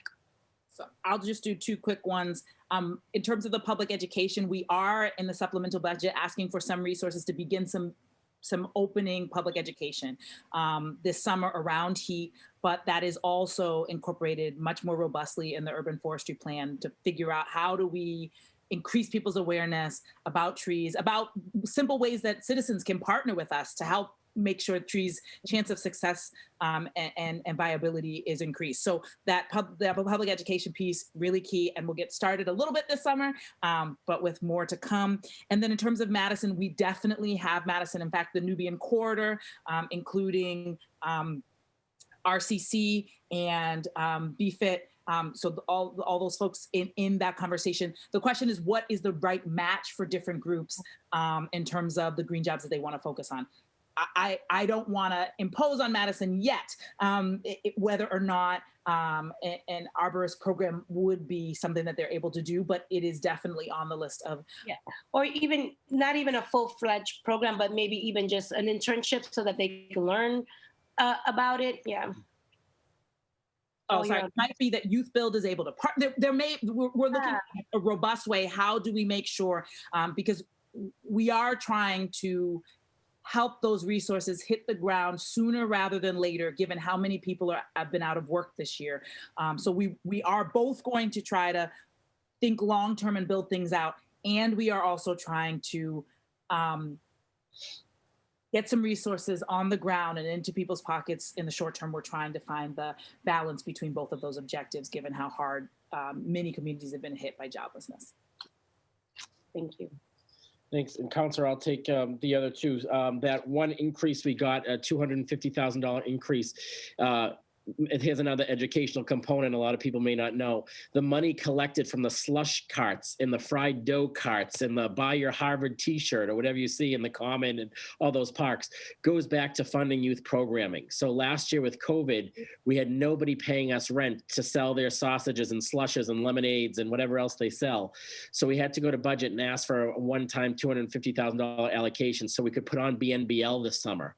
So we can offer 5 sports centers. So we have one at White Stadium in Franklin Park. We're adding one at Almont and Mattapan we're excited for. We have one at Garvey and Dorchester. We have one in East Boston and we have one in South Boston. So it's a free place for parents to drop off their kids during the day between 9 and 3 o'clock as a drop-in sites for a sports center. So that one-time allocation and the staffing we get from that comes with DYEE, whether it's helping with BNBL referees or helping with camp counselors or whatever have you. So working with them, but we're able to expand this programming because we weren't able to take that revenue in for this past year. And talking about, and another thing we're bringing up is pickleball. We're learning, everyone loves pickleball. We had to learn about that sport. It's in between tennis and ping pong. So you have a wooden panel and you're out there like with a wiffle ball. So all of our courts now that we do for tennis, we're marking for pickleball because that's the new sport that people are learning. So trying to increase that through the city. So that's there. In terms of naming a park, there's 2 processes. One, if you name a whole park after somebody, or you could name an element. So it might be, you know, the Ryan Woods basketball courts and the Julia Mejia tennis courts in Ramsey Park. So you could have, there's the Michael Bivens Court at Ramsey Park where there's also Jim Rice Field. So there's naming possibilities. So if you're naming a court after somebody or a component, it's a smaller process that just needs some resident signatures, needs some letter of support from electeds as well as local nonprofits, and then it gets voted on by the Park Commission. So somebody comes in and gives their case and a vote is taken. If it's the larger park name, we try not to take veterans' names necessarily off of parks, but if a park's available, we're able to rename it after somebody. Many of them are just named after the street that they're on. Myrtle Street, for example, in Beacon Hill is just named after the street that it's on. So that would be an opportunity to name it. And it just needs more signatures within so many miles of the park. So it's more than just a campaign where people can sign on from Nebraska. They want to get the residents within so many feet of the park. So it's somebody that has deep roots in the neighborhood. A little bit about goals of just kind of expanding some of your qualified positions. We always, every hearing that we hear is it's always hard to recruit talent, specifically talent of color. So I'm just curious, how are you guys building a pipeline for that? Sure. So as the chief mentioned, we're trying to work with our partners to bring more in the specialty positions, especially the landscape architects and the arborists. Those are the ones that we struggle on finding people that even live in Massachusetts for, so it's trying to get people that have the right certification, that will have Boston residency and able to come in and take the job. So that's the largest challenge. But I do want to bring in Darlene Bufford, who's our Director of Human Resources, to tell us how we recruit people. So when we bring people into our maintenance division and the efforts we have at that. Hi, good afternoon, everyone. So 36% of our labor services positions are recruited through a civil service list.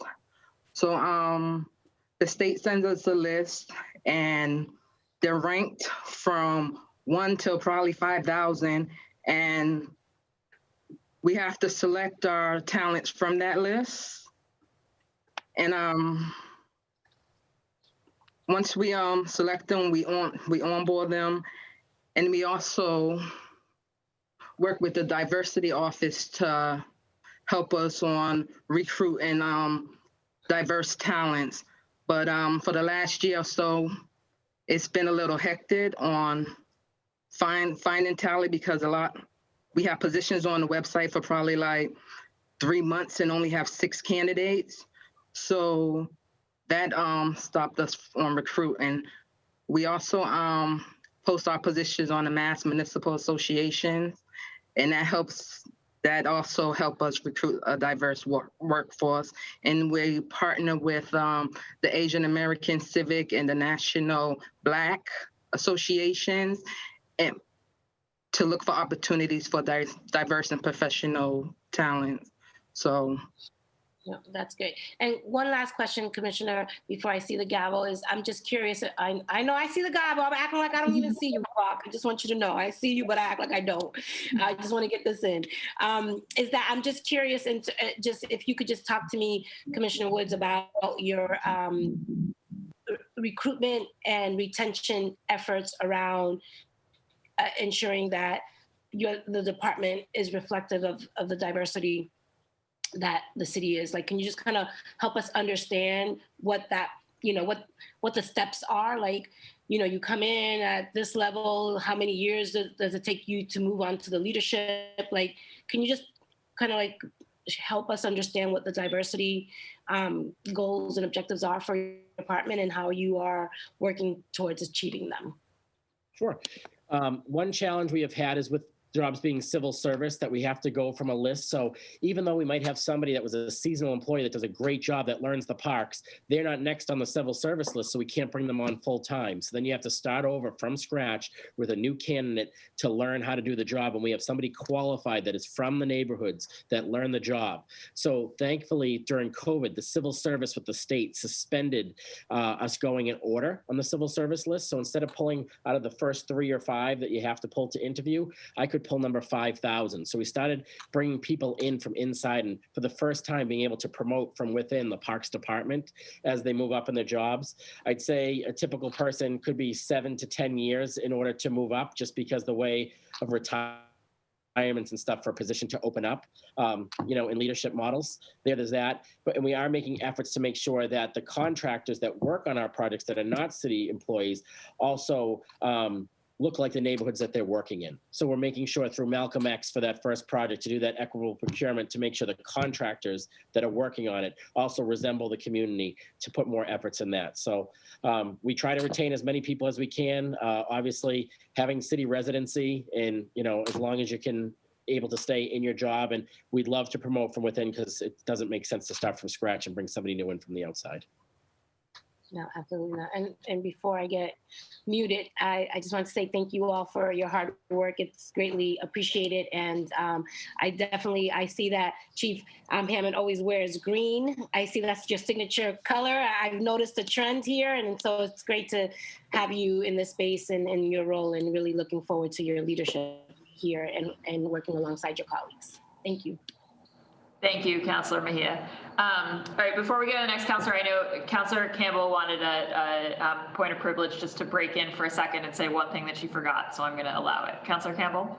Thank you, Madam Chair. I know you're probably ready to do away with all of us councillors, but I quickly want to thank Dan Ross, because we talked about tree arborists and that department not having enough human capital. Every time I call for any constituent across the city, responsive. Of course, Commissioner, you answer every email as well. So wanted to personally thank him. He obviously lives in my district too. And these are the reasons we should have a City of Boston Employee Appreciation Day. So thank you all. And thank you, Councillor Bach. Thank you, Councillor. Thank you. I was going to say, Dan Ross is one of the great employees. Over 40 trees went down this past Friday with storms or limbs, and he was on call answering them all. So kudos to Dan Ross. Thanks, Commissioner. All right, Councillor Asabi George. Thank you, Madam Chair. And I unfortunately tuned into this hearing late, and so I don't want to risk asking questions that have already been asked. So I will continue to listen in as I am in transit, so not able to be on video, but I will watch the first hour or so of the hearing that I missed and follow up with Commissioner Woods or Chief to get the any information that I missed. Thank you, Madam Chair. Great. Thank you so much, Councillor Asabi George. Councillor Edwards, are you back with us? All right, then I think I'm going to jump into some questions from me.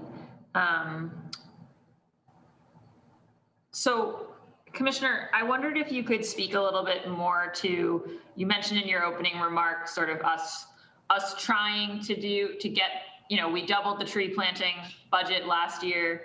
Obviously, there are just like capacity constraints on how much of that we can get done. We've discussed some of them with the arborists. Sort of where are we in actually spending the money that the council has allocated? Sure. So our trees that normally come in beginning to mid-April came in yesterday, June 1st. So just a delay on availability of even trees to get from the nurseries in order to put in the ground. So a planting season that usually sees 6 to 7 in the spring is going to see about 300 that will all be this month before July 1, with a heavy concentration now pushed out to the fall. So we're going to still try to obtain our goal as much as we can with trying to hit 2,000. But that would mean planting 1,700 trees. So we will see how successful we are from October through December, getting as many possible in the ground to hit that number. But I'd say because of COVID and setbacks and stuff, we're probably looking at 1,400 or 1,500 this year. Got it. Okay. But is the line item for this year still at the elevated level from last year? Yeah, and Stephanie, if you just want to confirm that, our Director of Finance. I'm sure. Yes, that's correct. It was almost, it was a little more than doubled. So we're at about 1.7 million. Okay. In our capital budget for street tree planting. And I do remember that the arborist said that the other thing is there is this calendar year, but then there's also the reality that we run on a fiscal year, so that there is the hope that there can be even more robust planting in spring of 2022. So hopefully while this year it could be hard to catch up, there's still hope to catch up in the next. It's just Chief that I've only got 1 year on my belt over you in this process, but last year we talked about the great tree planting opportunities of this spring for catching up on things. And the trees just. No. I think what you're saying makes a lot of sense. I mean, one thing I will say, because I actually asked the same question, we plant relatively mature trees, which means that 15 years ago, they needed to know that there would be such interest in trees. And so now we are also in a position where we actually can't just call one place and say, hey, we'll take, all your trees, because we're not the only people also excited about tree planting. So there's also going to need to be a conversation about what the supply of trees are available if we're looking at trees and Cambridge is looking at trees and Newton is looking at trees. We're going to have to also figure out our ability to source the number of trees. So in my conversation with the arborist asking a similar question, he also mentioned that there was even procuring trees and then getting them to show up when they are supposed to be was a big challenge this year. And I hear you. I also think, COVID might be one of those extreme outliers in terms of a crazy year. Yeah. No, fair enough. I'm all for us buying a tree farm. And also, Commissioner, what is the any prospects of us just converting part of Mary Cummings Park into a tree farm?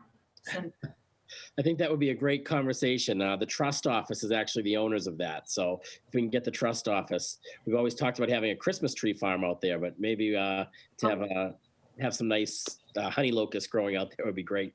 I think another development can give a grant to somebody. After I heard this, I was like, this is good business. I wish I had known 15 years ago. I would be in business.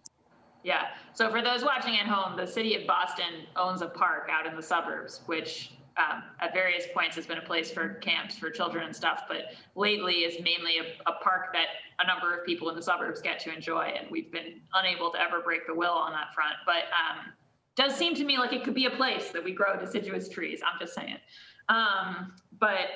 Okay. I have a bunch of, District 8 is blessed with many parks, and therefore I with many questions. I just wanted to confirm, Commissioner, we've had great meetings and really grateful to your team for the consultative process on both the Mission Hill Playground and the Clarendon Street Playground.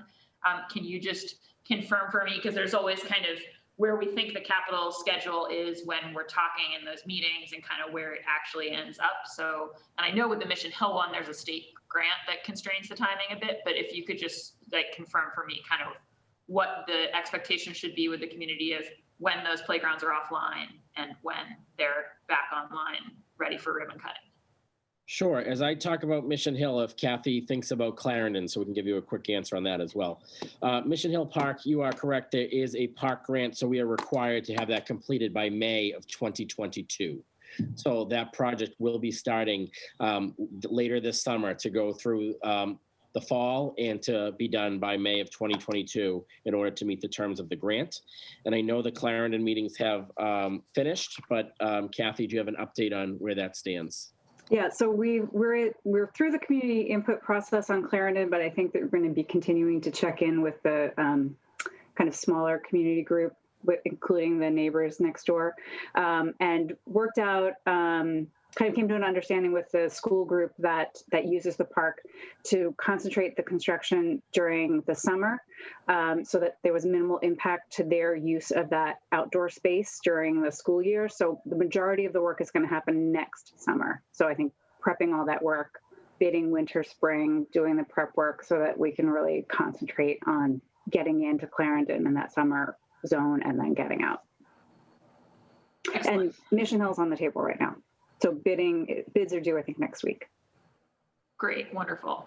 And then the Boston Common Master Plan, what's the status of that? And is it something, have we managed to get integrated basketball court into the latest version of that plan? I know that that was something that, we had a lot of diverse young people speak up about. And I always think, sometimes you get a butter complaints about basketball courts because of the bouncing late at night. And so anywhere that we can create an opportunity for our young people that doesn't have a building right up against it, I think it's really good. So where are we on that? We do. That is into the master plan. So when that is released, that will be a proposal in there. I don't know which phase it will come in, but it is exciting that a basketball court is now included in that plan.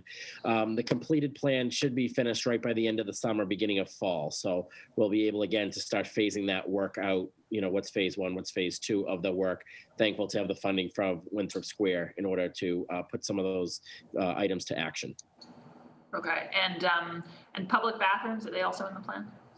Public bathrooms are in the design in a new renovated visitor information center to widen that space and to make it accessible, maybe have some, you know, touristy shops, but also have public restrooms there on the common. We're very grateful for the Friends of the Public Garden for their pilot, and we look forward to that bathroom coming up again this month. It's coming back in June, which I think will really help alleviate some things this summer. Yeah, no, and obviously I have to mention the Friends and their wonderful stewardship. And this is not budget, but I'll just say on the record that we have to get our Boston Common Maintenance Fund Trust Fund meeting on the books ASAP. So I know that's again, working with trusts and all, but I do think it's important for that park to get those maintenance dollars released. So looking forward to scheduling that and working with Mr. Starrett and the team on that front. Can you talk to me a little bit about where the project timeline is on the Kenmore Square block of the ComEd Mall? I think that was newly funded in the capital plan last year. I don't think we've made any meetings progress on it, but as I think I've mentioned to you, Commissioner, there are a bunch of elders who live in Kenmore Abbey right across the street. It's like a 200-unit senior affordable housing development where we've got a really multilingual community, Russian, and Chinese speaking, and I would love to help facilitate making sure that we get their views in the mix when we do that.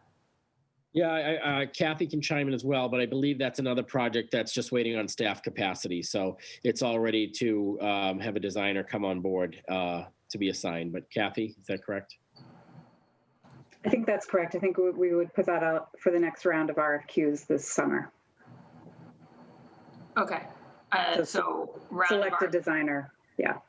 I see. So the RFQ this summer, we get the designer when? Like what's? Late summer, fall. Okay, and that allows for a fall. Yeah.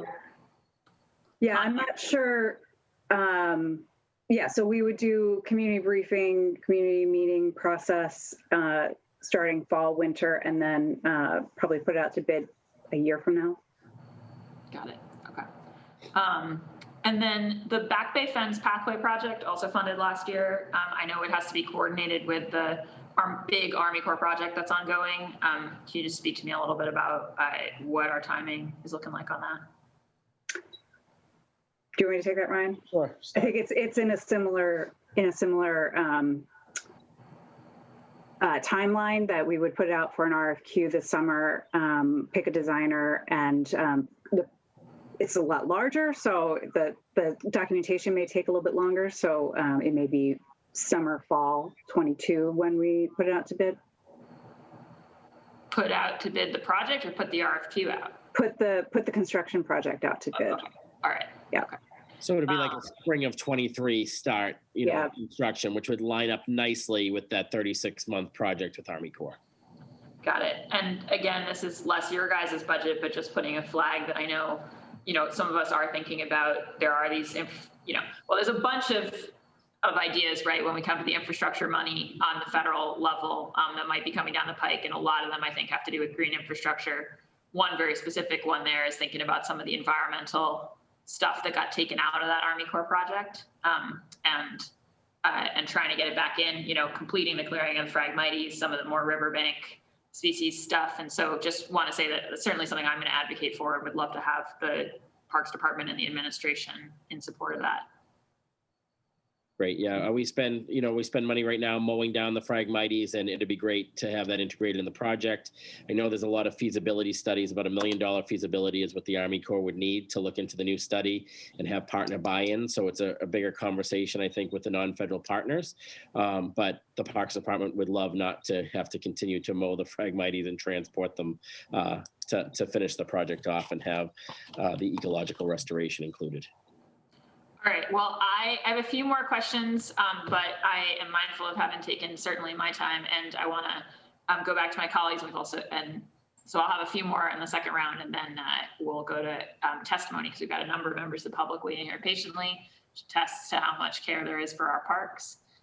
Councillor Braden, I just wanted to circle back and see if you had any second round questions. Councillor Braden. All right, well, what about Councillor Mejia? Do you have any, Councillor Mejia, Braden, or Edwards, if any of you have second round questions, put a blue hand up. Otherwise, I'm going to continue with mine. And then I see Councillor Mejia. Councillor Mejia, do you have any follow-up questions for the department? I mean, you did do double question time the first time around, but still. No, I want to be respectful of this process. Thank you very much. Thank you all for your hard work. I actually do have one question. Wait. Go ahead. I do have one question.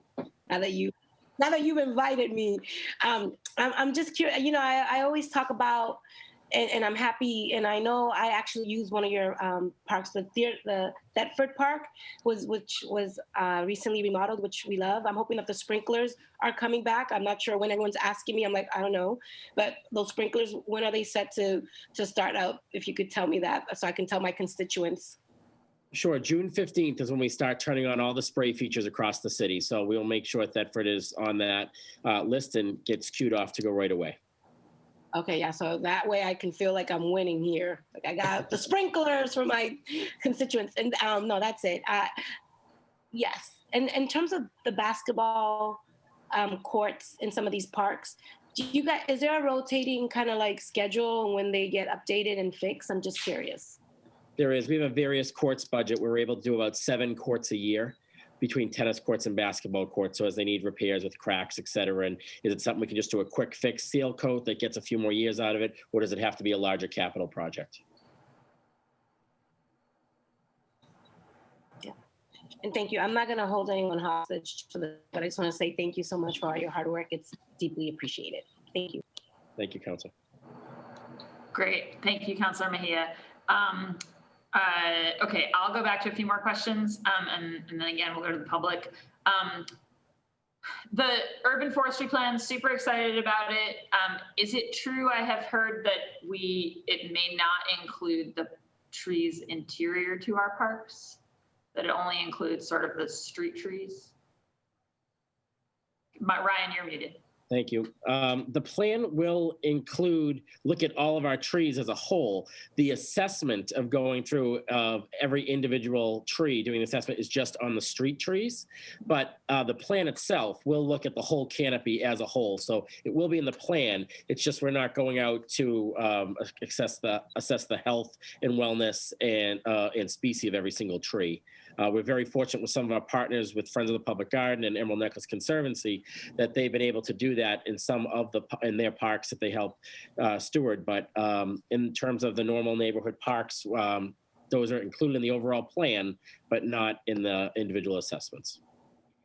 But will we then, since we'll have sort of a head count, as it were, in the plan, will we know sort of what percentage of our trees we don't have that detail on? And do you have a sense of, is that going to turn out to be like 10% or 25%? Like, I don't have a clear sense of how much of our tree population we then are getting that level on. Yeah, I'm happy to find out. I don't know that off the top of my head. I do know that we've learned that the amount of trees that we thought we had for street trees, we were wrong on by several, almost 10,000. So we are learning that we have a lot more street trees than we even thought we had in our inventory. So I will get better numbers for you on that. Okay, yeah, it would just be interesting to think about, obviously, I mean, it's like, it would be great. Those trees are also contributing to the well-being of the city. And I'm just thinking about, again, as we think about the green jobs thing, and is there an opportunity for us to, if we had a nonprofit that wanted to do some work or work with youth, or sort of think about, filling those gaps in places where some of our partners of longstanding, like, as you say, Emerald Necklace and the Friends of the Public Garden, haven't already done the work. If we could, get a bunch of folks putting their shoulders to the wheel, just because it would be nice to, I think, know the whole story. And I'll just say on the arborist front, I won't belabor the point because I have talked to Chief White-Hammond about it. We really focused actually on the arborist pipeline question in our first hearing on the Conservation Corps back in last November, in partnership with Chief Cook. And it's just clear, we really, I think, do have the opportunity to start something special here in Boston. Like, we've got one of the only urban centers for the National Forestry Service. We've got at UMass, granted UMass Amherst, but in the state, one of the best arborist programs, like educationally in the country at the tertiary level. And we've got all these groups that we are currently doing little Success Link programs with, right? That are of, think like Green Team's doing tree related stuff, Speak with the Trees is doing tree related stuff. Like, I just, and Jesse from the Forestry Service is supporting a lot of these groups. It feels like, there's a world in which we have a like Boston arborist residency, right? And we have a whole bunch of, and maybe you're making an initial commitment to the Parks Department, and then we've got a pipeline, and then everybody else hires their arborist from Boston. I think that's something we should be reaching towards. And they can also tend the growing tree farm in Mary Cummings Park. Councilor Bach, I just wanted to, just make a connection there, which I've learned about a little bit and pursuing some of that idea, which is that we will have to think through, and this is an area where there might need to be some support from the council. The civil service requirement will be something we have to look at if we're going to think about this pipeline question, because my understanding is that we've actually had people come in, and that has made it challenging to sort of create this direct pipeline that could have existed at parks even already if those requirements were not sort of shifting our ability to do internal hiring. So I think that's since our conversation, I've learned sort of a little bit more about that, and think, this will be an area where it's actually a policy area that we'll have to think through to make sure that if we bring people in, we don't actually just train them and then lose them to all these other municipalities. So yeah, there's an opportunity there. And I did also ask the question if we could get a ton of volunteers to assess trees, but I was informed that neither I nor most of us have the skill set to do the actual tree assessment. So it's a little bit more complicated than I had once imagined. But I think, again, it is a question of sort of how much time do we want to spend documenting and assessing versus planting versus, so there, but I think that's a good question. I had hoped we could do a volunteer mobilization, and apparently that is not a viable strategy. Yeah, well, I guess I just feel like we have to solve this. And if what we have to do is we need, like home rule petitions that go through the state legislature, so be it. Like, in the same way that we've obviously just this past year passed through a fire cadets program, I think that, if we need to have an arborist cadets, it's not exactly analogous, I'm aware, but just, thinking about that, would love to partner. And I think the overall thing I want to say, and I think folks know that I'm sort of, pushing for a scaling up of our capital budget on the park side, but also think we need just like a lot more, maintenance capacity. We're just going to shift as we shift towards green infrastructure, right? Whether it's permeable paving, street trees, urban wilds, bioswales, these are stuff that need to be maintained, and we've got to be able to build that workforce. And it's unacceptable for that workforce not to be able to be local because of existing rules. And it's also unacceptable for it to just not be a thing we can scale up because of a kind of like sclerotic process. So yeah, I would, and I'm all up for understanding what those sort of detailed bureaucratic systems issues are. I just think we have to solve them because like the climate crisis will wait on us to get there. And I know you know that, Chief and Commissioner. So just, yeah, whatever proactive work you need from the council, I think we're happy to work on that with you. Could somebody speak a little bit about the parcel priority program and sort of what the latest is on that? Ryan, I know you alluded to it earlier, but. Yes. Right now we have 1,200 surveys that came in and had a community process virtually. to get opinions. So now we have a list, a working list, and now it comes to how to prioritize that list.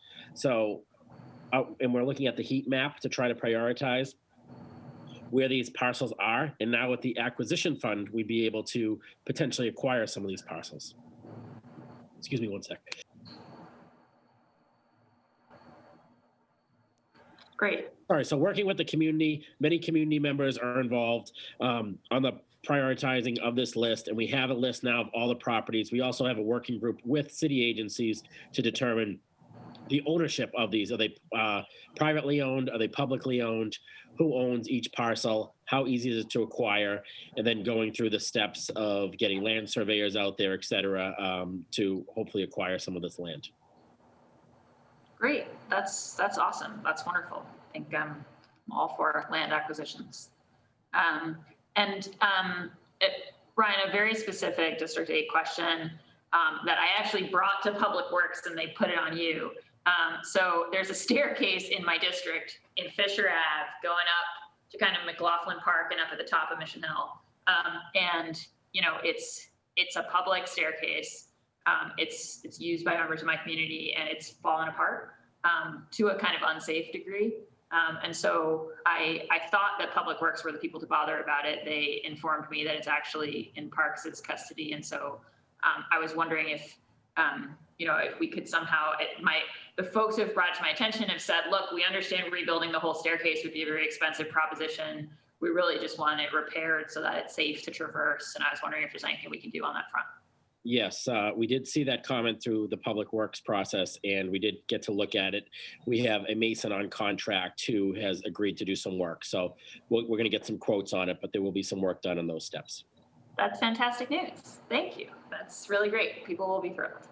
I think this is my last kind of District 80 question, but, you know, it was really great to be at the relaunch of the Swan Boats a couple weeks ago. That's where I saw Josh. Just, you know, have been so enjoying the public garden, which we, you know, your team put so much care into, and also the Friends of the Public Garden put so much care into. And I'm really glad to see the renovation of the maintenance building on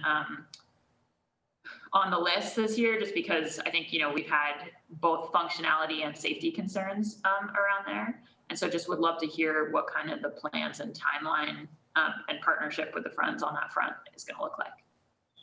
And I want to shout out to the BSLA, Boston Society of Landscape Architects, who have been involved too, doing some charrettes and some work, programming work on this. We've had a programming study done by Public Facilities Department.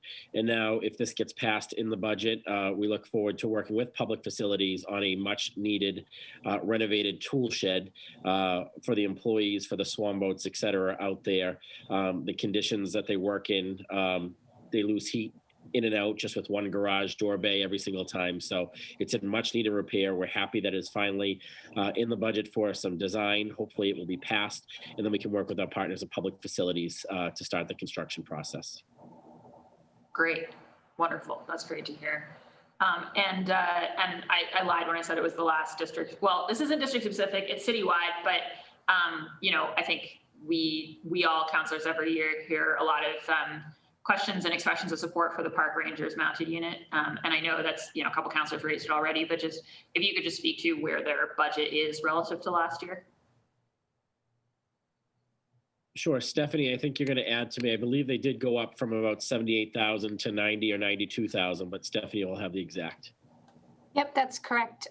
So 2 years ago, we were at even lower than that. So over the last 2 years, we've had a little bit of an increase each time. And for this recommended budget, just dedicated funds for the mounted unit in our operating is 90,000.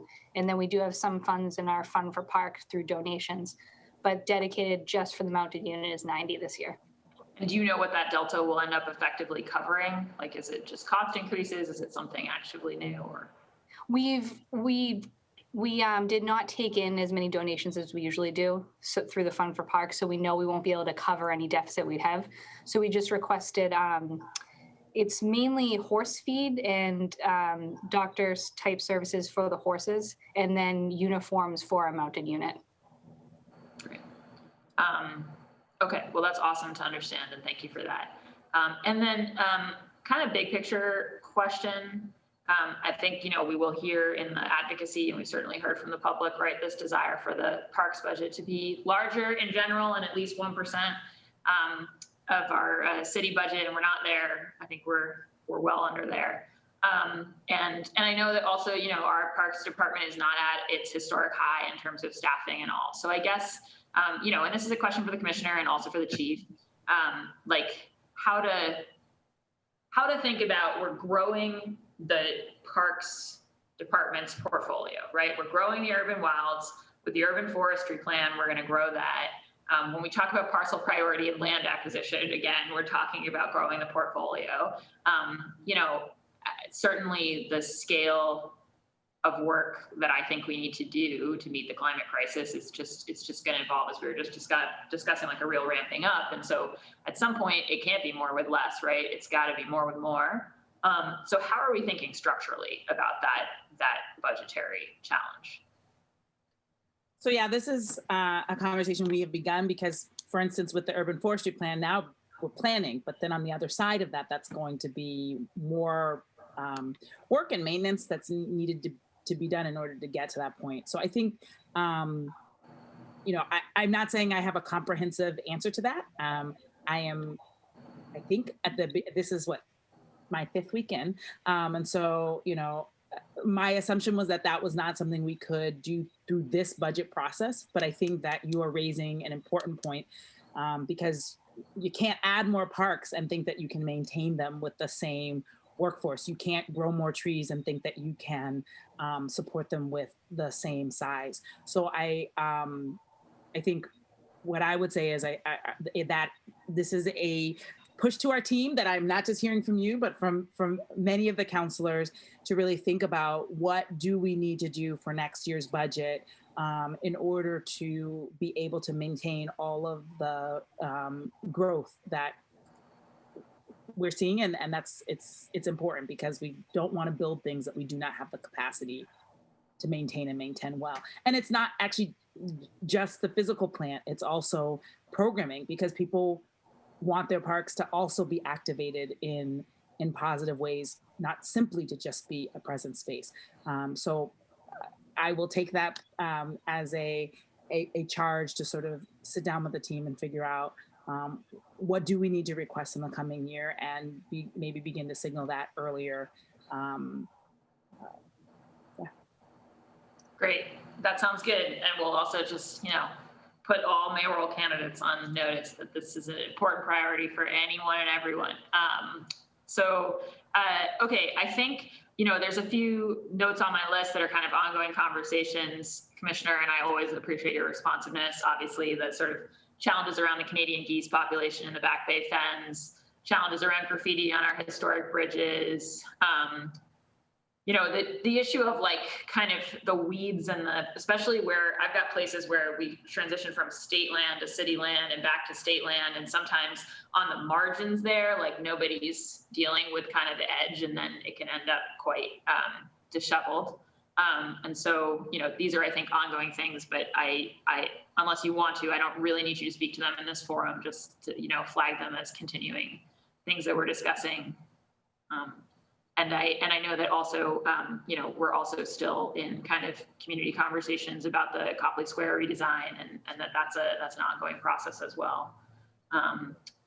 So I guess, one sort of question was, and this isn't a District 8 question, but I did get a question about kind of the bridge that got built in Franklin Park, I think in the golf course. And the question as it got framed to me as Ways and Means Chair is sort of well, how does something like that happen, not as its own capital line item? And I assume it's in some kind of a aggregate line item, but I did get a request to kind of put that on the record and see how we think about, just because obviously when projects that are in specific places pop up on the capital budget list, it gives everybody in the community notice that if they care, they might want to get involved. And so if it's not in that list, it's harder for people to kind of know and make sure that we're doing the right public input process. So Sure. I'll defer to the commissioner, but I do just want to raise really quickly, I walk and run Franklin Park 2 to 3 times a week. Calling that a bridge might be amplifying the ego of what is little, so yeah, I just want to know, I did see that, and I think it gives the impression that it is a much larger structure than it actually is, but I will defer to the commissioner. Fair enough, Chief Commissioner. No problem. So I think we've learned throughout this process that each year we have improvements made at each golf courses, and we do talk with the golf members every single year we start out and talk about the changes. And some people may not be as interested in like what's happening for the tee box at hole number 5 or number 6, but we've learned structures such as, you know, a bridge that did have to go through landmarks and did have to go through Conservation Commission and have multiple hearings over, I think started as like a 10-year process and was just recently completed.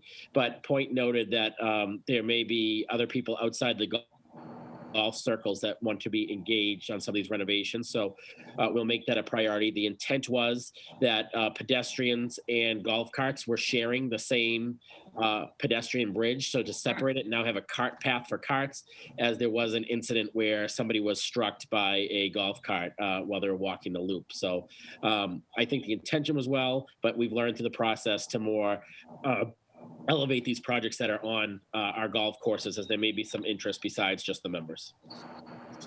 Yeah, great, wonderful. Yeah, no, and not asking as a gotcha, more like these are our forums to answer people's questions. So that's great to understand the pedestrian safety aspect of that. Something that I am a strong proponent of. Yeah, and I think that those are all my questions, and I'm also mindful we just ticked past 4 o'clock, and so I do want to get to the members of the public who have been patiently waiting. Yeah, I think everybody said it at the beginning, so I feel redundant, but the degree to which like our lives have depended on these parks this past year has just been like astonishing. And I feel like I know all the parks in my district a lot better than I did 12 months ago, just because they've been sort of the outlet for getting out and about. And I think it's underscored the importance of the work that you all do and the degree to which it's infrastructure, right? Like we're talking about how it's climate infrastructure and it has to do with carbon capture and et cetera, and it is, but it's also just like the infrastructure of our lives. So also hope that we can, again, circling back to the feds, all make a push to get as much investment in that infrastructure as possible in the coming months. Before I go to public testimony, I do see that my colleague, Councilor Mejia's hand is raised. So I just want to give Councilor Mejia. Councilor Mejia, did you want to weigh in briefly? Yeah, yes, I just had a quick, I'm sorry, a little follow-up. Reading, and I'm not sure if this is the hearing to do that, but we've been hearing from a lot of folks in terms of like, how are we deciding to utilize space? In the parks, we've been talking a lot about quality issues, and I'm just curious about like kind of how are we grappling with that? Specifically, I'm thinking about the folks in Park who are concerned about the dirt bike issue in Franklin Park. Kind of what strategy are we thinking about in terms of how we move forward when we're thinking about design? I know that's a heavy question to end with, but it's one that has come up a few times. And I was... Sorry, Councilor Mejia, you were going in and out there. I took it to be a question about how to think about sort of, was it space allocation, like in our big parks, like sort of how much space we're allocating to different uses? Was that the question? Councilor Mejia? Sorry, Juliet, we lost you. Commissioner, if you have an answer to that question or you thought you understood, you heard it better than I did. Sure. I think it came up also with the ATVs and the loud noise and the dirt bikes in Franklin Park. So we're working right now with a task force that's meeting bi-monthly or bi-weekly, I should say, to sit down and address issues and see what's working and what's not working in there to make sure that it's a welcoming and safe space for everybody. So we're going to continue that task force work. And through the through the Franklin Park Action Plan, we will have a plan in place. But now as we implement every single phase of that plan, there's going to be a robust community conversation around each phase so we can implement proper things in the park in the appropriate way. Great, wonderful. And I see Councilor Mejia is back, so I'll just test her one more time, but I appreciate that answer. And I also think it's worth noting, I mean, you mentioned the Winthrop Square money before, but it's pretty excellent. Sorry, Councilor Mejia, if you want to, we kind of lost you. Yeah, you did, because my internet is bootleg, but I was asking the question specifically around, I've been hearing a lot about equitable use of our parks, and a lot of folks have been talking about quality of life issues. And I'm just curious, as we continue to move forward and design, how are we doing so with an equity lens? And I'm also very curious about the dirt bike conversations that we've been grappling with here on the council and just citywide. And I know that's a big, heavy thing to end on, but I'd be remiss if I didn't bring it up while we were here together. Yeah, and Councilor Mejia, Commissioner Woods sort of thought that was what you had asked, so he pretty much just answered that. I think, Commissioner, I mean, it sounds like we've got, if you want to very quickly recap bi-weekly meetings and also plans to kind of do each level of design with community consultation. Sure. So yeah, for Franklin Park specifically, we have a task force ongoing that's meeting bi-weekly to see what's working and what's not working. But the great thing about this action plan is that we're going to be able to have robust community conversations as we go through each phase to see what's phase 1, phase 2, et cetera, of the project, and to make sure that our parks remain safe, welcoming, and inclusive spaces for everyone to feel welcomed in them. And then I think hopefully out of this task force, there'll be some action items that we can work with larger scale on ATVs or bikes, and whether that's implementation of additional spaces for them to be used, or come up with plans where they can and can't be, et cetera. So working with that working group to come out with best practices and solutions, I think, is our best way forward right now. Great. Thank you. Thank you so much. And I apologize, Councilor Bach, for just crashing your hearing here, but I did want to make sure that we seize this moment to ask those questions. So thank you. No, I appreciate you, Councilor Mejia. And what I was about to say was just that, you know, I do think when we think about Boston Common and Franklin Park, these two very large parks that we have, although there's also Moakley, and you know, we're excited about the planned capital investment at Moakley, but it is great to have these kind of paired master plans and maintenance trust funds established, and kind of that infrastructure to really tend for these major jewels that also just get such heavy use from so many communities in the city.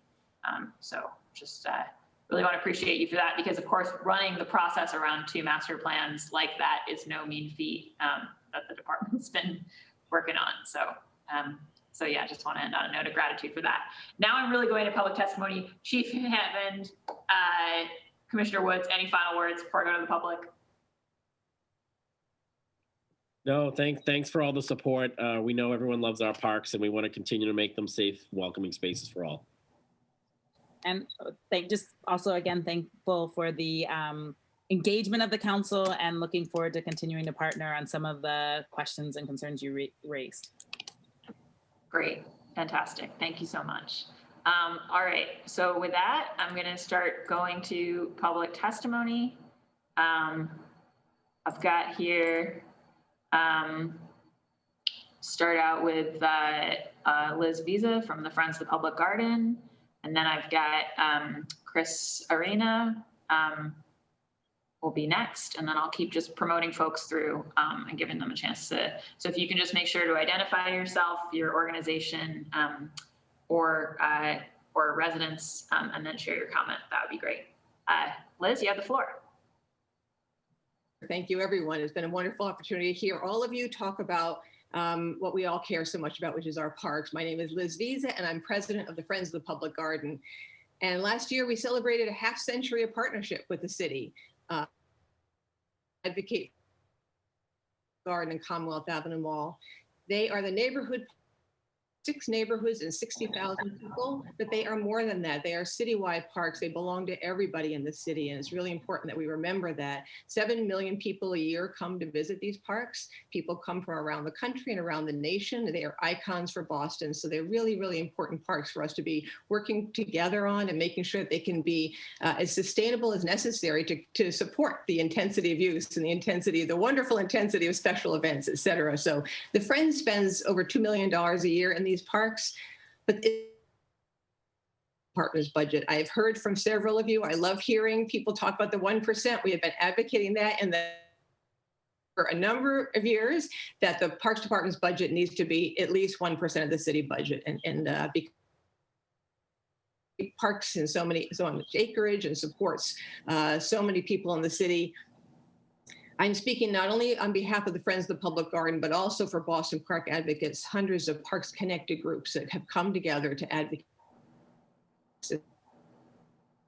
Repeat what everyone has said. My internet is unstable. Are you able to still hear? Yeah, we're losing, like every once in a while we lose a word, but so far I think we've basically gotten it. Thank you. We're all suffering through Zoom together. But yes, you've all said this, and I will just reiterate that our parks were lifesavers last year. We in the parks advocacy community always say that parks are not amenities, they are necessities, and each of you and all of your constituents felt this deeply from our constituents about how important our parks were. They were intensively used in different ways. People came out to al fresco have dinner. Our garbage cans were overflowing. And so we need the amount of maintenance that we get and more than that in order to support the intensity of use. And it is critical. I've heard from several of you, adequate staffing. It's about maintenance support, a second shift in Franklin Park to be able to care for that area of the city, for safe, clean, and usable parks. Maintenance staff, there's also a critical need for more project managers. A number of you have talked about projects and how are they doing. The Parks Department does not have enough support. The existing staff cannot keep up with the huge demands of planning as well as capital. More people to do that kind of support. You see how wonderful Kathy is, Liza Meyer, and others. They're working beyond 9 to 5, way beyond 9 to 5, to try and keep up with the Boston Common Master Plan, the Franklin Park Action Plan now, which is wonderful. We're very excited about that coming on. The Open Space Plan is up again. And then there's the capital projects that we all are clamoring to have done in our neighborhoods. So we definitely need that kind of staffing. And as you all have said, I would just reiterate, we're very happy that there's an urban forest master plan about to come online. Happy to hear that there's an equity lens that is being used. And yes, we need more arborists. The Friends takes care of all 1,700 parks and trees in R3 parks, which is a great thing. Needs more arborists to support the care of all the thousands of trees throughout the city. And it is real and frustrating to hear about the structural challenges that you face with public, being a public agency and trying to compete with private firms that can pay more and be more nimble in hiring people than you can. So we will do everything we can to support you, but really are just reiterating that need and that important aspect of the work that you do. And Commissioner, heard you talk about recreational activities, having a one-time allocation of funding to sustain those important activities for children and families throughout the city. It was, you suffered without having the income from the vendors this year, so we really support that vital service that our parks and department played during the pandemic and beyond. We are nearing completion, as you heard, of a comprehensive vision of Boston Commons' future. We had the input of over 10,000 process. Really important, this most heavily used park in the city needs a lot of care and love and improvement. It also needs one set of eyes, an administrator dedicated to overseeing the maintenance and management of this one green space, which is central for the city. It sees more use than any others in the city. We have a lot of needs and a lot of strain on the skeleton staffing that's down there, and we advocate for that. As Councilor Baku talked about, really important to have more bathrooms. And so be reassured that there are more bathrooms that are being proposed within that master plan. And I think that should be an early action project. I think it's, not sexy, but necessary. Europe does a much better job than America does with providing restrooms in public spaces. And we really need to do that as well. And thank you again, Councillor Bach, for bringing up the tool shed, the public garden maintenance facility. And thank you, Commissioner Woods, for putting it in your budget. We urge you to support this funding. It is rotting wood, missing slates, rodent infestation, water damage. It doesn't meet code in several respects. It is really overdue for repair and restoration in this America's first public botanical garden. But we also are advocating for the creation of a public-facing informational exhibit near the building to orient visitors, impart historical information about this amazing space, and make everyone who comes to the garden feel that they are welcome and that it belongs. And again, Councillor Bach mentioning Kenmore Mall, we would love to see that project get up and running. The funding is there. We would love to see that less, be able to get into construction with that. So I want to thank you all for your commitment to Boston's green space. Each of you have testified to the power of public space in your lives, your families' lives, and those of your constituents. And it's been really inspiring to hear you each year during these budget hearings. We have to figure out how to get more funding, a vital service for our community and for climate justice and every level of care and support that our constituents and our city needs is served by the Parks Department. So having that need to provide clean, safe, and inclusive spaces that every resident deserves, we urge you to look favorably on this proposed budget. And thank you so much for the opportunity. Thank you, Councillor. Great, thank you so much, Liz. And next up, we've got Chris Arena, and please, if I mispronounce your name, just let me know and correct me. And then after Chris, we will have Gretchen Rubinkin. And then in a second, I'm just checking my list against who's here, but after Chris goes, I'll just read the order of who else is here so that you know that you are in line and we are coming to you. But Chris, go ahead, you have the floor. Hello there, everyone. Thanks, Councillor Bach. Arena is correct for next pronunciation of my last name. Happy Wednesday afternoon, all. I want to thank Commissioner Woods and all of the councillors who I've worked with in the past, several years advocating for a variety of causes around the parks, in particular focused on dog parks and equitable dog parks over the last few years. Again, my name is Chris Arena. I serve as a commissioner on the Mayor's Animal Commission through Animal Control. I'm also on the board of Friends of Healy Field here in Roslindale, where I am a resident and homeowner. I took to heart and really appreciated Councilmember Arroyo's recommendation for a park in every neighborhood. It's something that many of us have been clamoring for a while, longer than I've been in the city, quite frankly.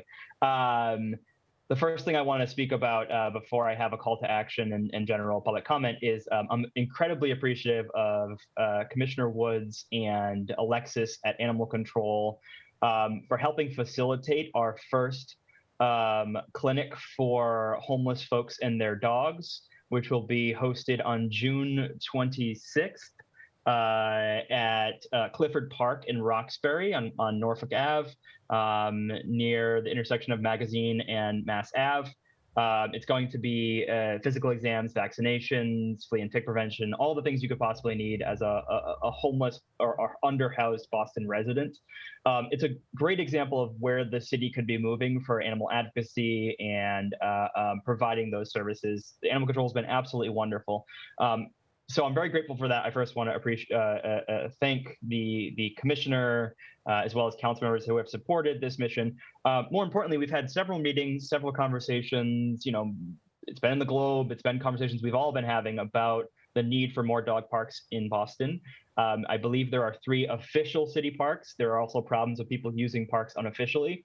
And all of those parks, I believe, are on the eastern half of the city in more affluent neighborhoods. Over the last meeting where I met with Councilmember Bach and many of us community members spoke, the 3 major neighborhoods that seem to be clamoring strongest for a dog park right now are Roslindale, JP, and Mattapan and or Hyde Park. I mean, depending on where those conversations are going.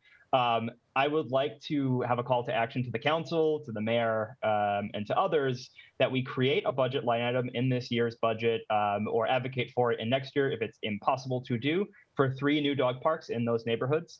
The Friends of Healy Field has done a site visit at Healy Field. There's an amazing location behind I forget the name of it, behind the pool, where it's an unused space. We've had conversations with the only direct abutter who is in support of the project.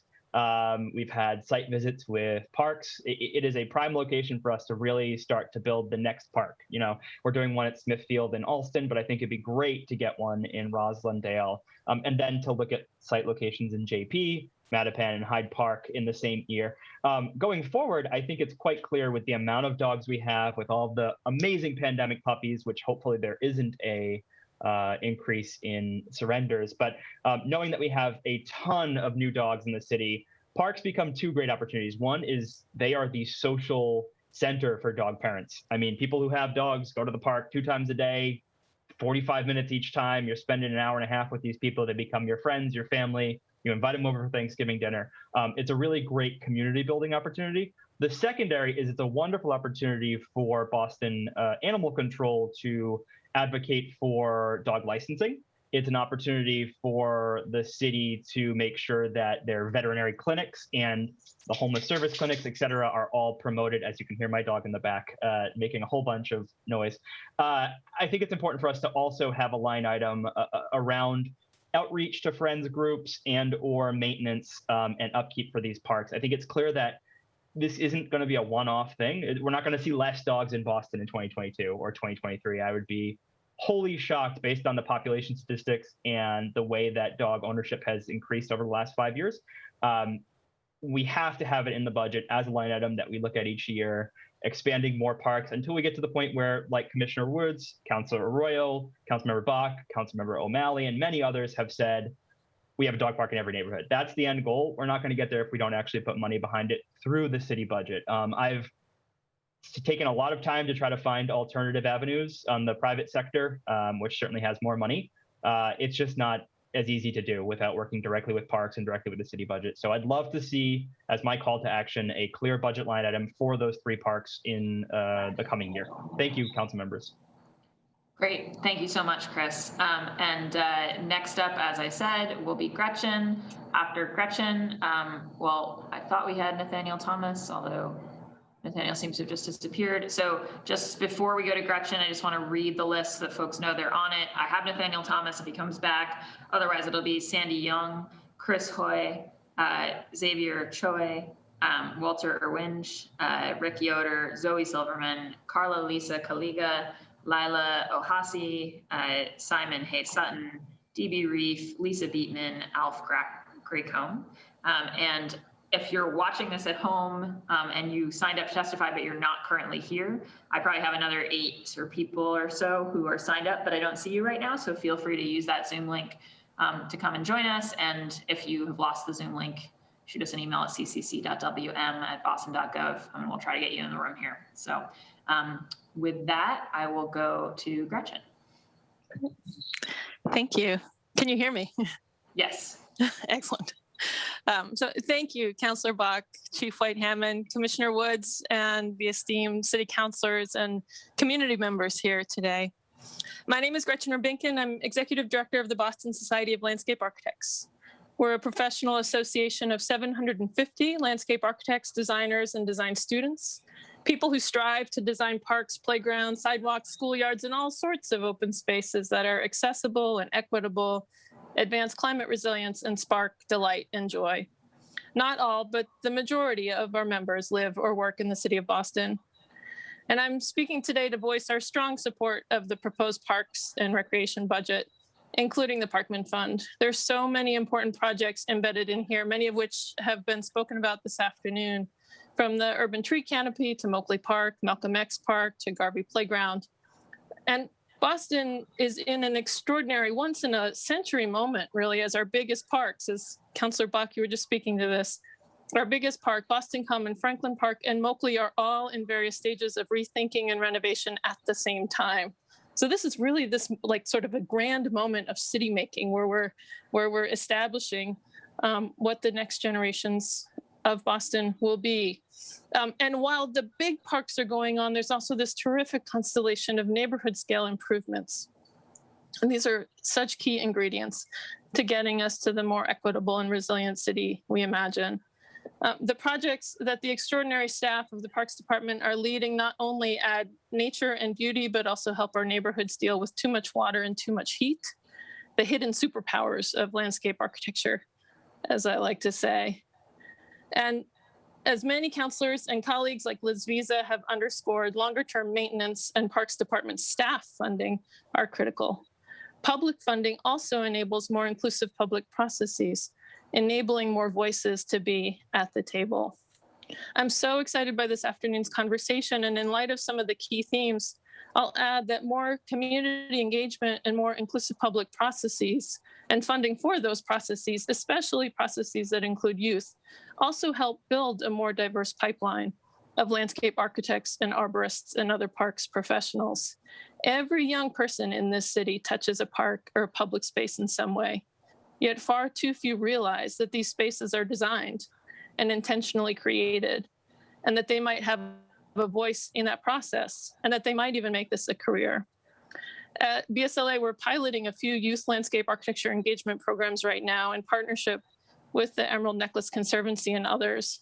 And we would love to follow up with many of you in this meeting and partner with you in youth engagement and pipeline efforts too. It's beyond time that those who design our public spaces reflect those who use them. And finally, I'll just echo what so many of you have said today. During this past year, we've seen how vital our open spaces are. As when the Emerald Necklace was first created, parks today are the lungs of our city. During the pandemic, they have literally offered breathing room. They are the spaces we come for relief, for mental and physical health. They are common spaces where we can collectively express anger and outrage, and where we can come together and play and heal. For many of our residents, these public open spaces are the only outdoor space they have. Parks are essential neighborhood infrastructure and demand at least the same level of funding as our roads, water, and sewer systems. So on behalf of BSLA, we applaud this budget. We encourage council to support it, and also to end with gratitude. And thank you all for the great work that you do and for your leadership in our beloved city. Great. Thank you so much, Gretchen. And before we go to Nathaniel, I'll just say I neglected to say this up front, but just because we have so many folks here, I will ask people to keep their comments to 2 to 3 minutes. And so if you hit 3 minutes, you will see me when you're in the Zoom raise my gavel, which is what the counselors have also been seeing. And then I would just encourage you to wrap it up, just so that because I am mindful of the number of folks we've got on this list still to get through, but really grateful for those fulsome comments from Gretchen and Chris and Liz. Now we'll go to Nathaniel, and then it will be Sandy. Nathaniel? Thank you, Madam Chair, and I will be aware of the gavel. And thank you also to Chief White-Hammond, Commissioner Woods, and the rest of the City Council. I'm here as a Boston resident. I do live in the West Fairmont Hill area, but I grew up in the city, and so experiencing the parks, whether it be Harambee, Franklin Park, and so on, or playgrounds like Tooling and Martin, they're what led to how much I love the city. And one of the greatest losses that I do remember from growing up is that one of the urban wilds that I had so much fun playing in has been it's now condos. So when we talk about having resilience, and we talk about having the next generation be able to experience and be involved in the open space, they actually need that opportunity to experience it. Some of the folks in the room who grew up in Dorchester, they might be aware of the Kazi's. It's not really there anymore, but I had plenty of fun in there chasing salamanders and catching garter snakes. And so, the reason why I'm here today is to encourage the intentional acquisition of urban wilds for inland climate resilience and equity in the city.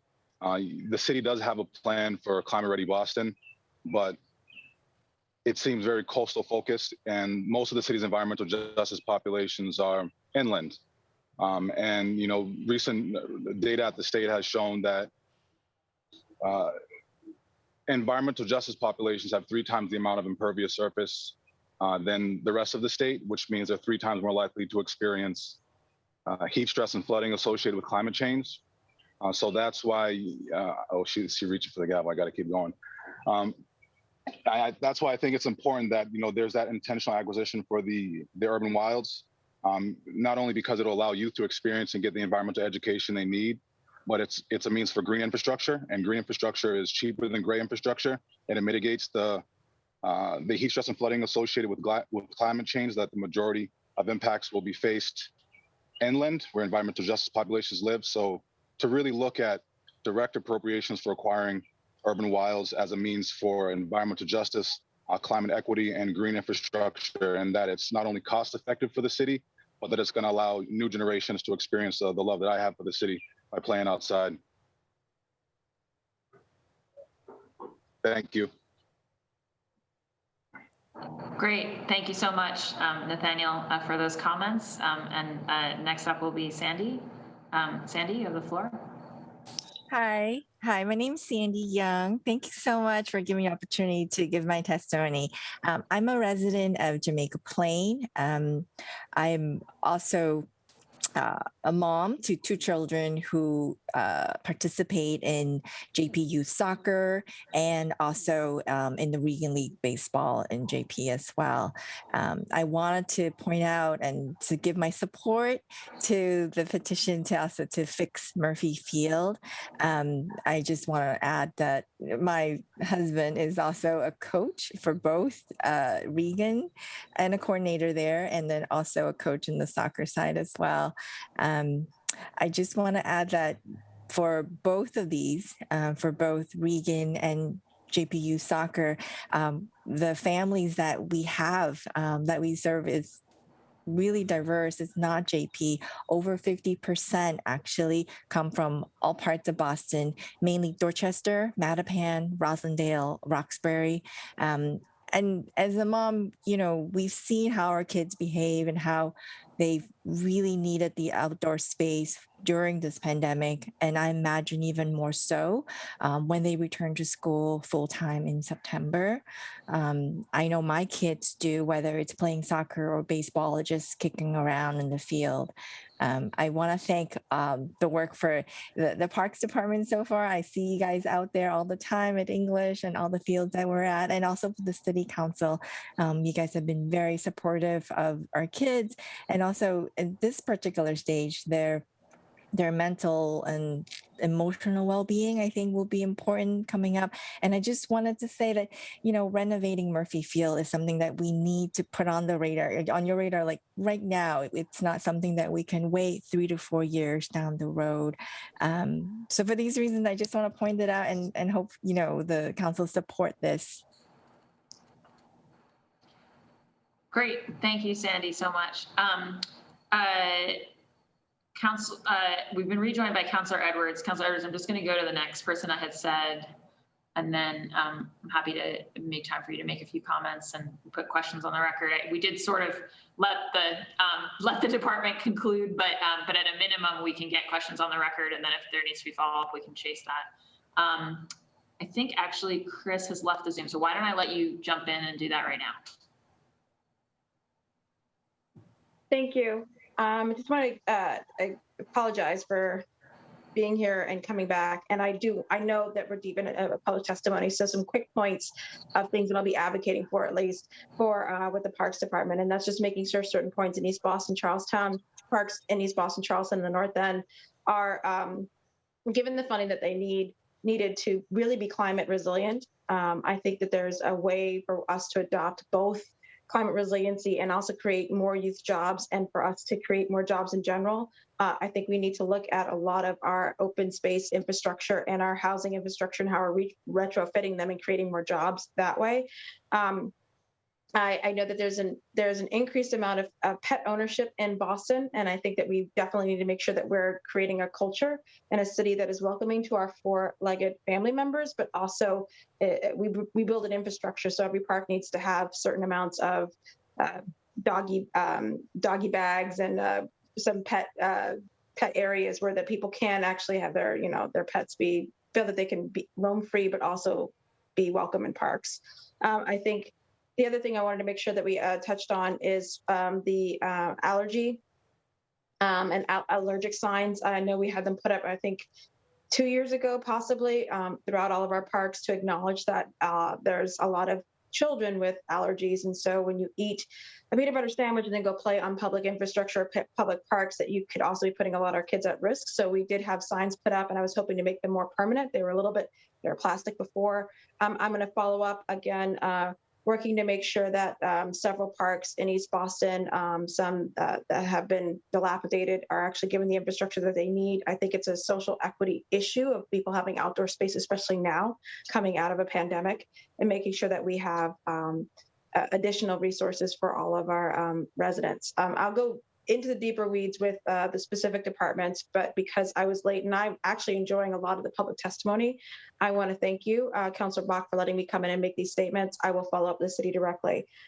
Back to your regularly scheduled programming of incredible Boston active folks speaking. So thank you, Councilor Bach.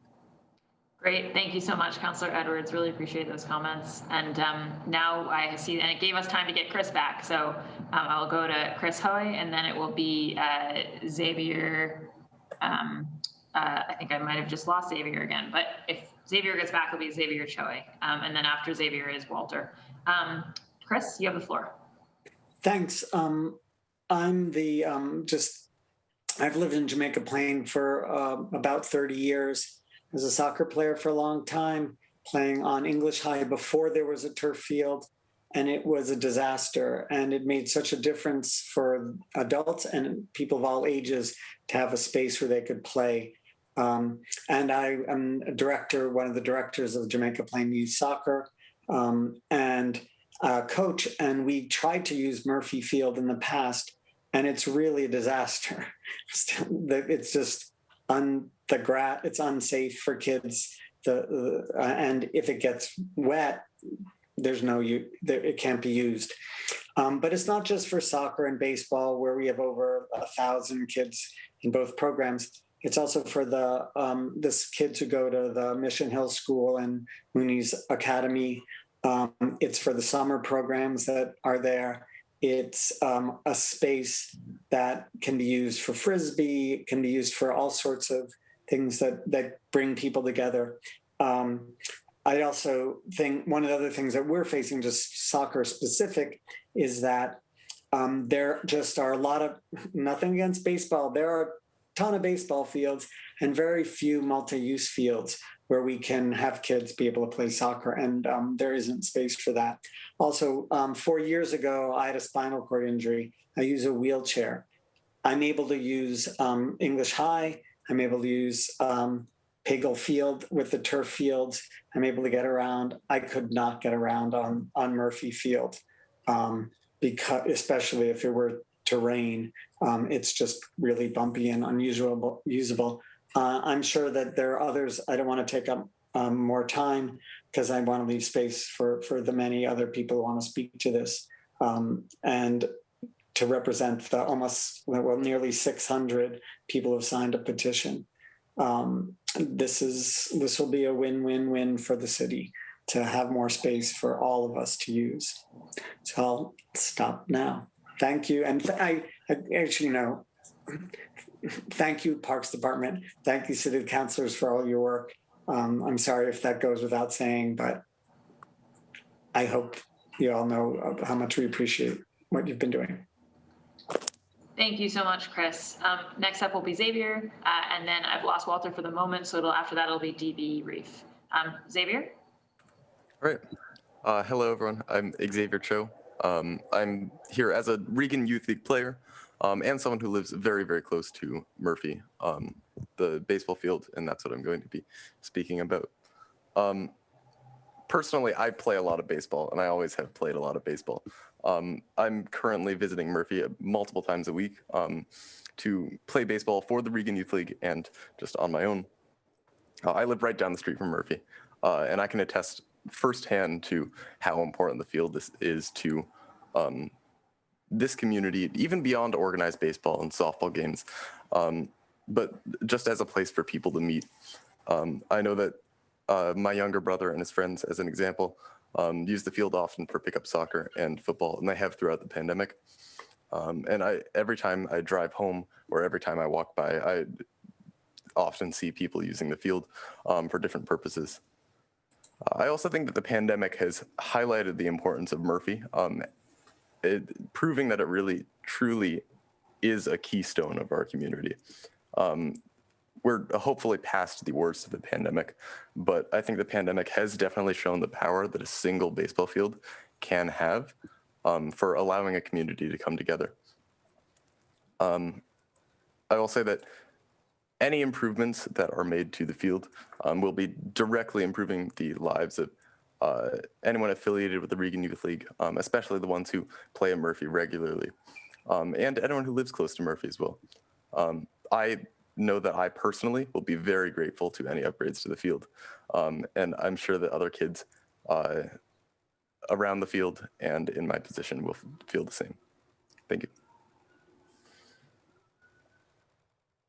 Great, thank you so much, Xavier. Next up will be DB Reef, and then it's Rick Yoder. DB, you have the floor. You're muted. Yep. All right. Oh, well, hi, everyone. Thank you for all hanging in. You know, and I think that I have heard, and you have all talked a lot about equity today. And equity is really one of the main points I want to make.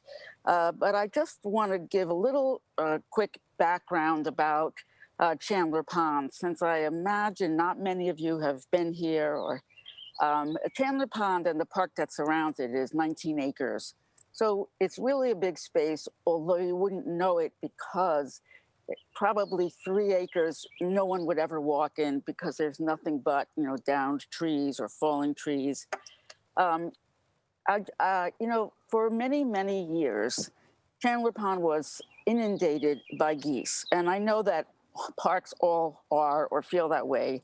But Commissioner and then Chief Cook said, even in a hearing in 2016, this was the worst infestation of anywhere in the city. And year after year after year, we asked parks for funds to hire the geese police because we know that that was the most effective thing. But there was never a penny, even though I know they partnered with other parks in paying for that. So if you hear frustration in my voice, it's because I come from a place of frustration. About 5 years ago, it was clear that so many trees had fallen into the pond and with the whole shore needed restoration. I went to the meeting at Boston College to apply for the Neighborhood Improvement Fund, which in essence was because we lost so much green space when they built stadiums and the Archdiocese property.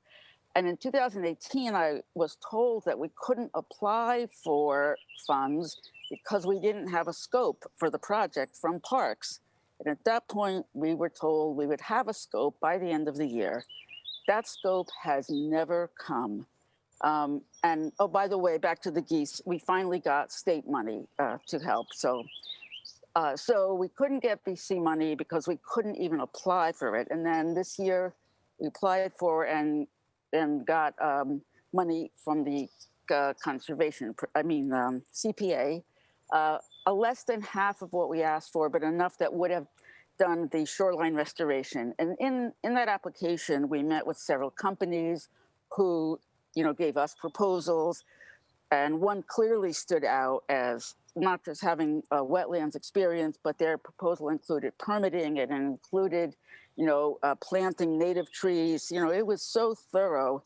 And so what really we have been asking for, and I kind of would ask for, is for parks to, go with that company because we can get it done this year.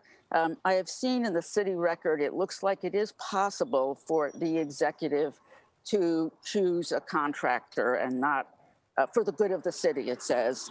But I realized as the days led up to this that it feels like all we're doing is like begging parks to just, we got the money, please just, spend it and fix this pond before it becomes a swamp.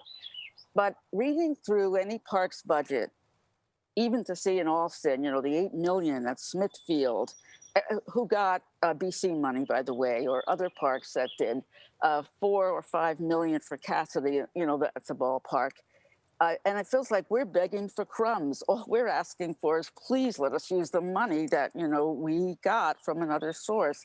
So at this point, I think we're asking that parks fund the cleanup of those acres that you can't even walk into.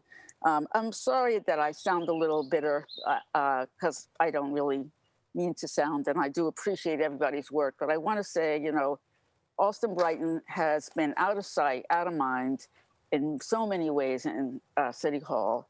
And this pond is a jewel. And so I really hope that the members of the committee will consider putting in funds for the restoration of these 2 or 3 acres that is never used because it's not safe, but also to urge the Parks Department to go with the proposal that we use for the CPA funds, and that is so thorough. I think I pretty much said what I wanted to say. Thank you. Great, thank you so much, Dee, and lovely to see you. Nice to see you too. Next up is Rick Yoder, and then it'll be Zoe Silverman. Rick? Yes, hi, thank you. And I always want to thank the council for having these hearings. It's really a great opportunity for residents to speak up directly to our officials. And I want to congratulate the Parks Department for actually in a recent study is listing the top 12 best city park systems in the country. And that's, you know, that's something. I also wanted to thank Nathaniel, who spoke a little earlier. I thought he spoke eloquently about the needs for protecting more of our urban wilds. And we certainly have many, many acres, many dozens of acres of unprotected urban wild left in this city, but they won't last long unless we rapidly find ways protecting them. But that's one point I wanted to make. The other thing I want to talk about, I'm a co-leader of the Mount Hope Canterbury Neighborhood Association. It represents a neighborhood of about 1,500 residents, mostly people of color, blue-collar workers, along American Legion Highway in Eastern Rosendale, close to Cummings Highway. And for many years, we were part of the area that is, in these studies show we're not within our neighborhood. Our pocket neighborhood was not within 10 minutes of some kind of park system, a pocket park, anything. And that changed a few years ago. We have now a little park, but it's a little bit, it really shouldn't qualify as a park. And it really is annoying. It's 43, it used to city owned, they got on a foreclosure. It's right on Hyde Park Avenue, 4-lane highway, lots of noise and pollution, 4,300 square feet. It cost $50,000 to renovate it, which is nothing compared to the renovations and improvements and I see it for parks in this city. $250,000, $500,000, $1 million, $3 million, just, you know, next door neighborhoods.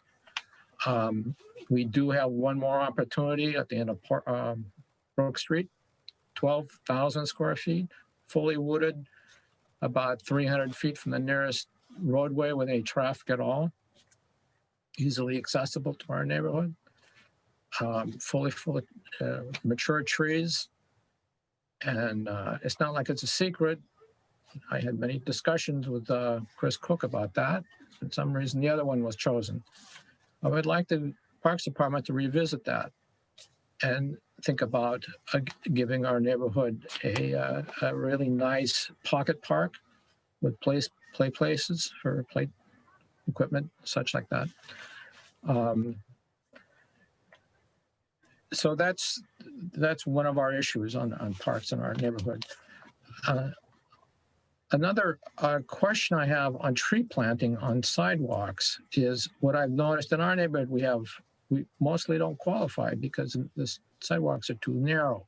There has to be a certain amount of clearance for, strollers and wheelchairs and such. It pretty much excludes us. But I look at these sidewalks, they also have utility poles that are already blocking that kind of equipment. So it's sort of like we're, in a certain way, what difference does it make now? But I would like that question to be addressed at some time. And is there some way to make that work? Otherwise, we don't get any new trees in our neighborhood. And the third thing, I'll just keep talking till my time runs out. We do have a wonderful space, city-owned Mount Hope Cemetery, 125 acres of open space. It's a nice place to walk. That's, biking.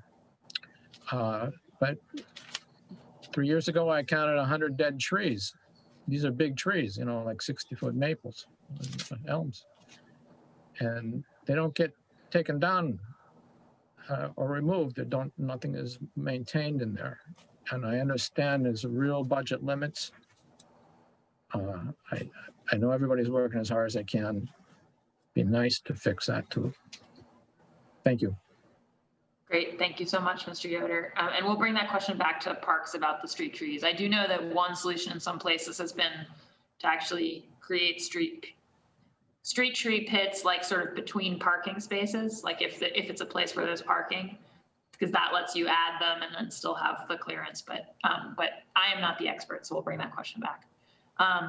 Next up is Zoe Silverman, and then it'll be Carla Lisa Kaliga. Zoe, you have the floor. Thank you.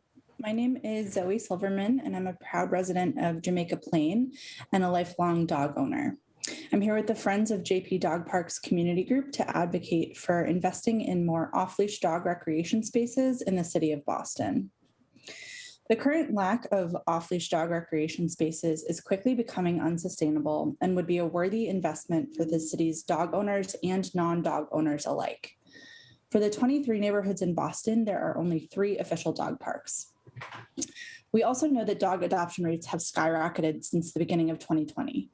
In Jamaica Plain alone, there are over 1,100 registered dogs without a single park for them to legally play and exercise off-leash. Commissioner Woods rightly commented earlier that the actual number of households with dogs is likely much higher. This creates a number of problems that have already been well documented and highlighted in other discussions. In an ideal world, dog owners would have access to off-leash areas within about a 10-minute walk of their residence, the same expectation that we have for access to public green space parks.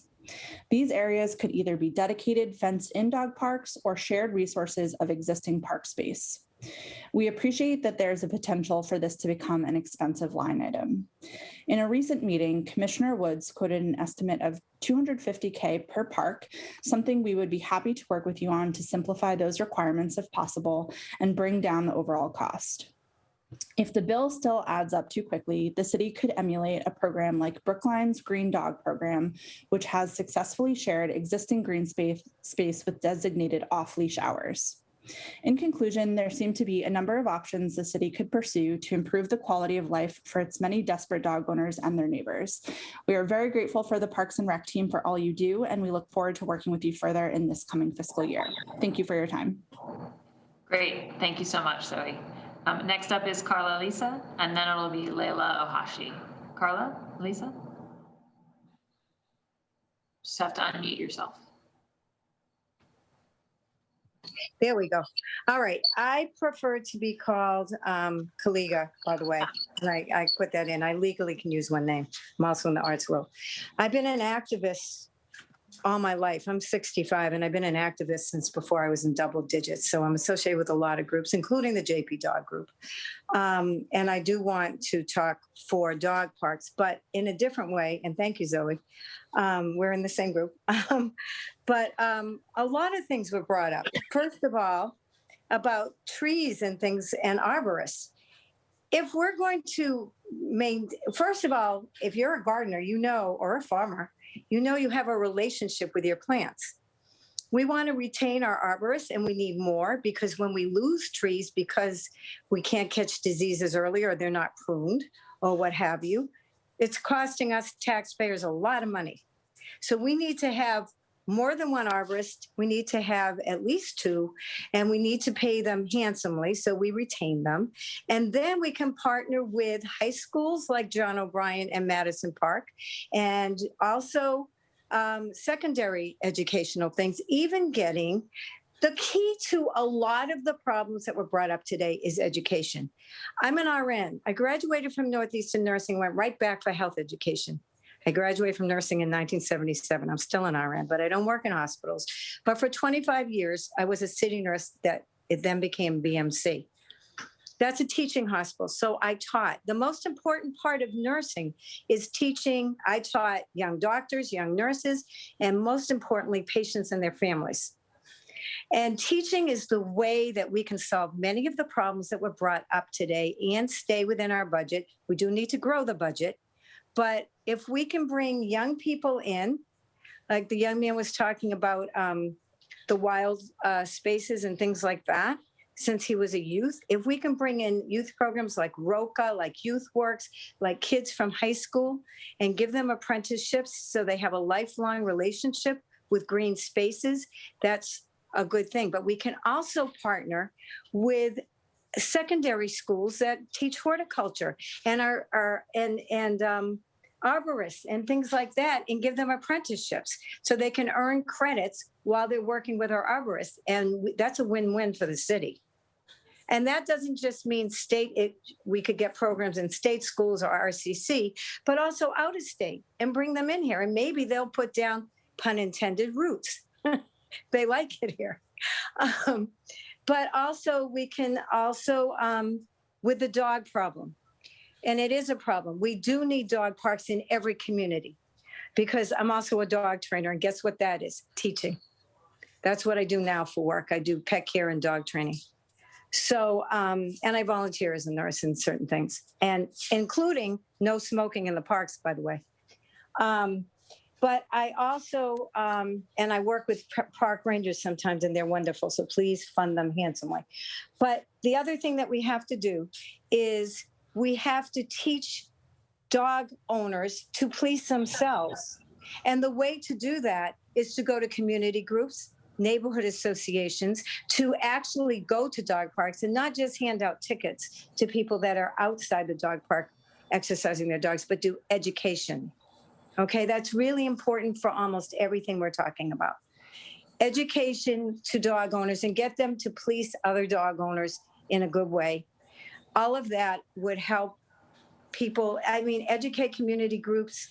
All of that would help with that problem, would help with getting more people to support green spaces, and to get friends groups to swell their ranks for all the parks. And all the parks should have friends groups. And that's what we need to do.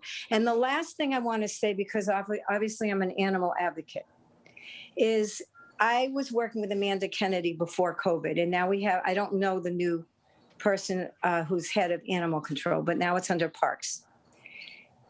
We have to move towards becoming a no-kill society. And our shelter, we have a vet, and I hope most of what the vet does is not, it was good to hear they're having a clinic for undomiciled people or people who are housing insecure and their pets, but we need to not be euthanizing adoptable pets. There are many programs from Best Friends in Kentucky, Utah, and many other programs. We can send people from animal control, but we need to move to make our city shelter a no-kill shelter as much as possible through fostering. I'm becoming a master trainer. I took advantage of COVID prices. I'm a basic trainer, but I would volunteer to train those kind of pets that end up in the shelters. But we as a society and as a world-class city have to go towards being no-kill. It's very important.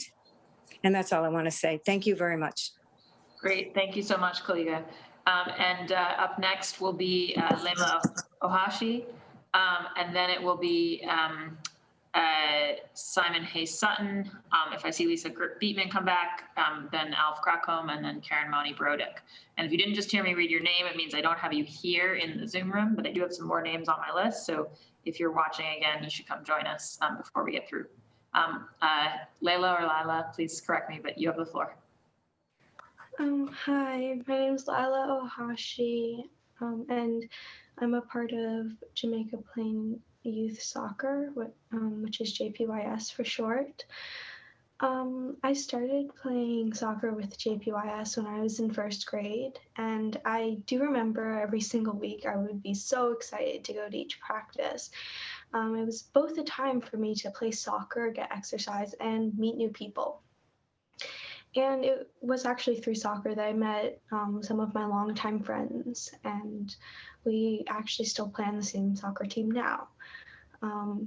We would encourage each other to be braver, be kinder, and most importantly, we would cheer each other on. We would encourage each other to do better, be better. And soccer was also a time for me to empty my brain and forget about being stressed. So often I'd be like extremely stressed about an upcoming test or assignment, and soccer would really help me relieve that stress and focus. And that was really important for my mental health, as well as any teenager or middle school or even elementary schoolers' mental health. And overall, soccer helped me build a sense of community and a sense of who I was as a person, which really shaped me as a person. So JPRS was very, very beneficial to me, whether it was just making social connections or getting exercise or just clearing my head. But JPRS is a fast-growing organization. A lot of kids are joining.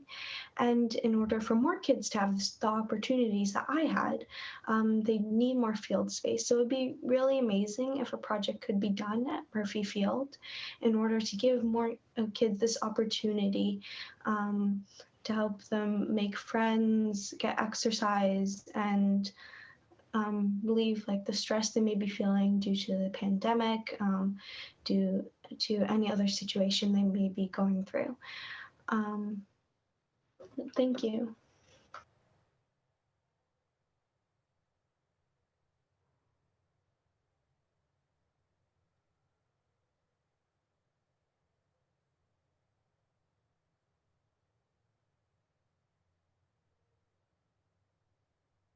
Oh, I guess, sorry, everyone. I said that and I was muted. So I just wanted to say thank you so much for that testimony. And next up will be Simon Hayes Sutton, and then it'll be Alf Krakom, and then Karen Monty Brodick. So Simon, you are up next. Okay, hello. Dear members of the Parks Department staff and the Ways and Means Committee. Oh no, Simon, Good Simon, afternoon. Simon, My name I is have to Simon. stop you because you're I'm breaking from up. and I live in Jamaica Plain. Simon, Oh, okay. do you mind maybe turning your video off? Can you hear me Yeah, now? because say something. Go ahead, say Hi. something. Can you hear me now? Yeah, we can hear you. So we weren't getting any of your words before, so I think sadly you better keep your video off. Go ahead. Okay, sounds good. Dear members of the Parks Department staff and the Ways and Means Committee. Good afternoon. My name is Simon Hayes Sutton. I am a 7th grader at Boston Latin School, and I live in Jamaica Plain. I play soccer and baseball, and I played baseball in Jamaica Plain's Regan Youth League for 8 years, and Jamaica Plain Youth Soccer for a decade. I play sports 7 days a week, and they are really important to me to stay active and healthy, especially during COVID. Field conditions really affect how people play sports. They affect morale and what you have the ability or willingness to do.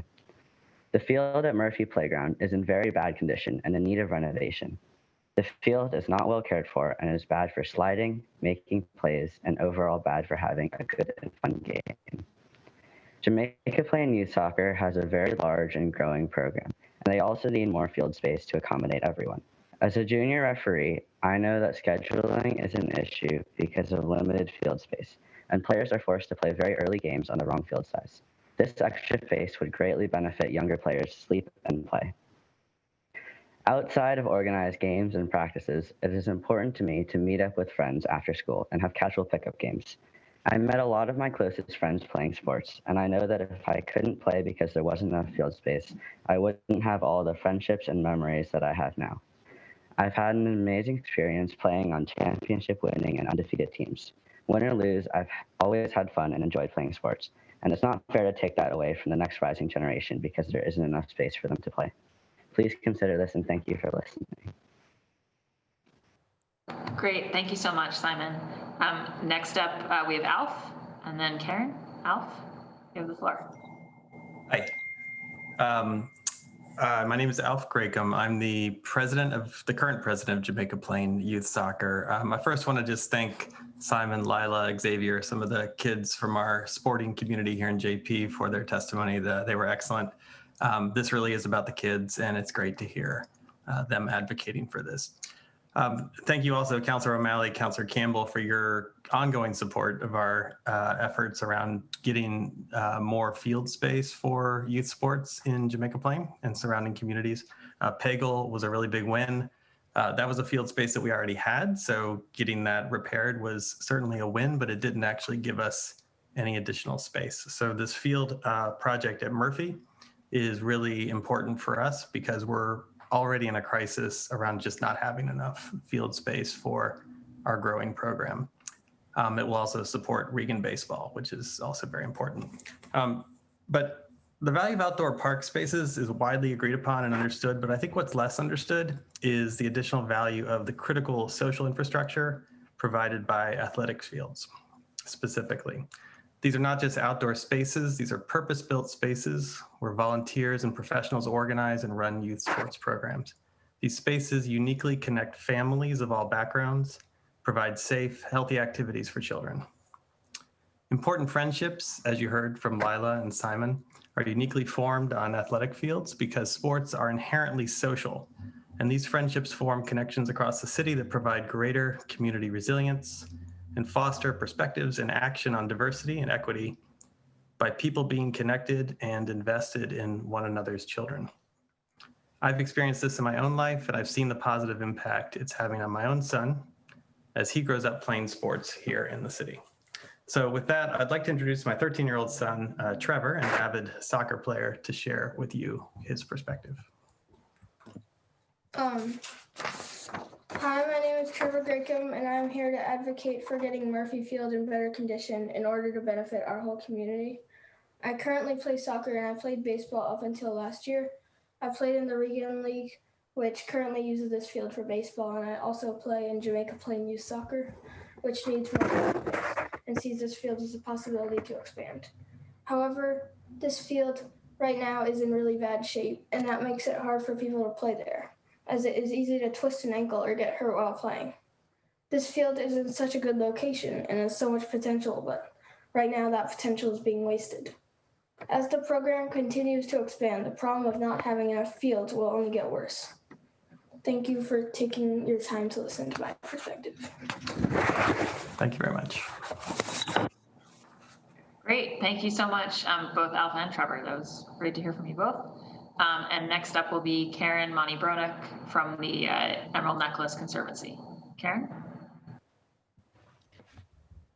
Hello. Hello, can you hear and see me? Yes, we can hear and see you. The hearing is important. The seeing isn't so important. Anyway, thank you so much for this hearing, and I really love how much all of the city council is so incredibly engaged, and I really have to continue to commend Chief Woods and who leads the team to do extraordinary work with a very limited set of resources, and I definitely know that and appreciate that. I wanted to also say that big picture, I think Boston's parks are in in a better condition than a lot of cities. We saw that because we, where we rated, top 12, and that is in no small measure. That's in large measure to the work of Commissioner Wood's team and all of the folks that are on the ground doing that work every day, all of the community members, volunteers, and many others. The city of New York, for example, had a 14% cut to its park budget this year. And it's pretty great that through this budget, while we aren't seeing that big cut, we are seeing some increases in some areas. And that means we've, escaped, better than others. But, my job as president of the Emerald Necklace Conservancy and park lover is to say we can even do better than that. And this year, more than perhaps any other, we all really deeply appreciated the need for parks and how important parks are. And so I am going to kind of reiterate what I've heard other people say and say how important it is that we think about new funding mechanisms that might be able to help us in the future. Should that be new opportunities to create sort of impact fees or other kinds of ways to sort of support our parks? We know that our parks can provide jobs, they can provide health benefits, they can provide safe transportation networks if we invest in them. And so I really look forward to, and I hope perhaps we could do something like create a 5-year plan for, new income, exploring new income opportunities, revenue measures. I mean, the Parks Commission actually, like in many cities, actually has more powers, in its quiver than it uses necessarily to try and find new ways or essentially developing new revenue streams. Other cities do have dedicated funds for their parks. And, I look forward to Boston thinking about some creative ways to do it. I'm not saying they're simple, but as we look to the long term, what we need to support parks, I really, would love to be part of that. I was really happy to be part of the CPA campaign. And I'm really glad that passed. I think it's done a tremendous amount for housing and green space and historic preservation. But I also think that we could come up with some even more creative strategies because we are still less than 1%. And I think for people, when you think about what is important to you in Boston, as we think about the threat of climate change, less than 1% is just not as well as we can do. And I know I'm preaching to the choir. I know everyone here agrees with me. But we need to sit down and get some paper cuts and look at 15 different ways we can finance these things and try and be creative. I'm also really excited to see the line item for the Boston Park Rangers. I don't think that we had understood that or seen that yet, and that's great because I know people have been asking for that. And thank you all for all of your attention and support of parks and your interest in all of these things. And I look forward to an even more robust, exciting, enormous increase in next year's budget. Now that we're thinking about new ways to do this, thank you very much. Great, thank you so much, Karen. I do just want to read an excerpt from, I want to say to folks, we also receive written testimony, which we make part of the record and available to all counselors. And in a moment, we'll be playing some videos from a few members of the public who submitted those ahead. We did have Lisa Beatman with us for a long time on this hearing, and she had to drop off right at 5. So since we didn't get to her testimony, I just wanted to read specifically. The thrust of it is that she says Boston's urban wilds are less than 1% of the city's land area. Crane Ledge Woods is the city's largest unprotected urban wild, and Boston's best opportunity for inland climate resilience is already on the city of Boston's priority parcels list for acquisition by the city. Neighborhoods surrounding the woods are already at high risk of hot temperatures and flooding and are lacking in walking distance parks. Failure to protect Crane Ledge Woods would bump these risk factors even higher for the neighborhood residents, whereas protecting Crane Ledge will increase Boston's urban wilds by 12.5% and sustain green infrastructure in a census tract that is 90% people of color. So Lisa had submitted a larger piece of testimony about the parcel priority program and environmental justice communities, but that was the key ask, was around Crane Ledge Park, and I just, Woods, sorry, and because she waited so patiently and then had to go, I wanted to make sure that we read that into the record of this hearing. And I do also just really want to thank Chief White-Hammons and Commissioner Woods, who have stayed on throughout the entire hearing to listen to the members of the public testify. It does mean a lot when the department leadership does that. So thank you to you both. I wanted to say that before if either of you want to say anything so you show up on the screen, then after that, I'll go to the videos that we've got queued up. Okay, all right. Basically, they're all good. Okay, so then I'm going to go to these videos that we've got. So Carrie, if you can cue those up. And I know we might have one that's redundant with testimony that we heard in person, but it's fine to just play that as well, Carrie, just since we've got them all. So we'll hang tight for a second while our magician, Carrie Jordan, makes this happen. Hello, my name is Maurizio Pardi Manriva. My wife Anna and our dog Lola live at 156 Green Street in Jamaica Plain. This message is to express our interest in having money allocated in the upcoming budget for dog parks. Having a dog park where dogs can be confined to an appropriate area will increase safety for the dogs, their owners, pedestrians, and motorists alike. Thank you very much. Hello, my name is Melissa Hamill, and I live at 311 Lamartine Street in Jamaica Plain. I have lived here for over 35 years and have owned dogs the entire time that I've lived in Jamaica Plain, and never have I had a dog park, a safe environment where I can exercise my dogs. This is a very important issue, and I believe it's an issue of equity. I pay taxes happily for basketball courts, tot lots, tennis courts, skate parks, and yet there is no dog parks in my neighborhood. In fact, there are only 3 dog parks in the entire city of Boston, which is shameful. We have over 1,200 dogs just in Jamaica Plain alone registered, and plenty more that probably are not registered. We need a safe environment for them to exercise off leash, and it needs to be, these dog parks need to be located in accessible areas, which means it has to be within a 5-minute or a quarter of a mile walking distance from any one house.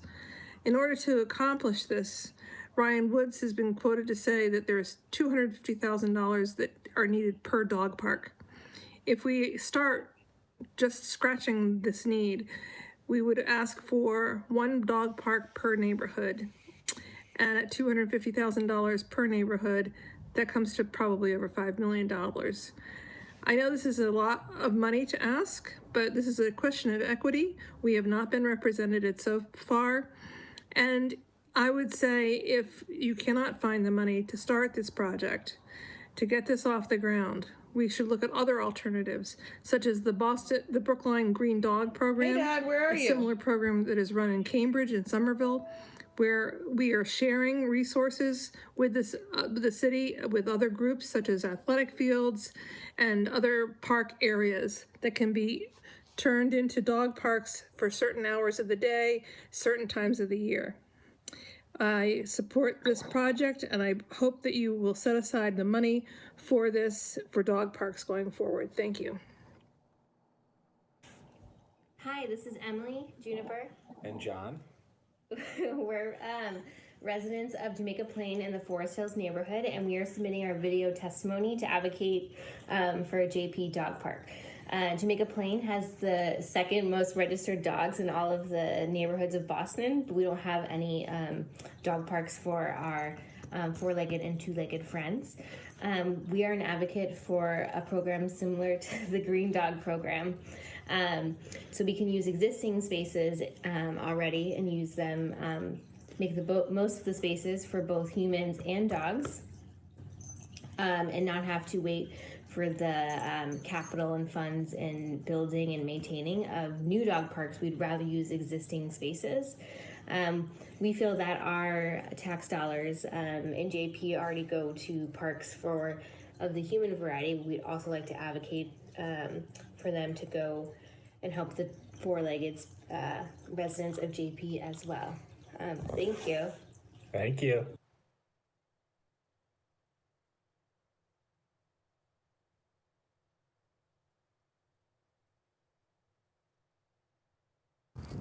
Hi, my name is Alf Gracom. I'm a longtime JP resident and also the current president of Jamaica Plain Youth Soccer.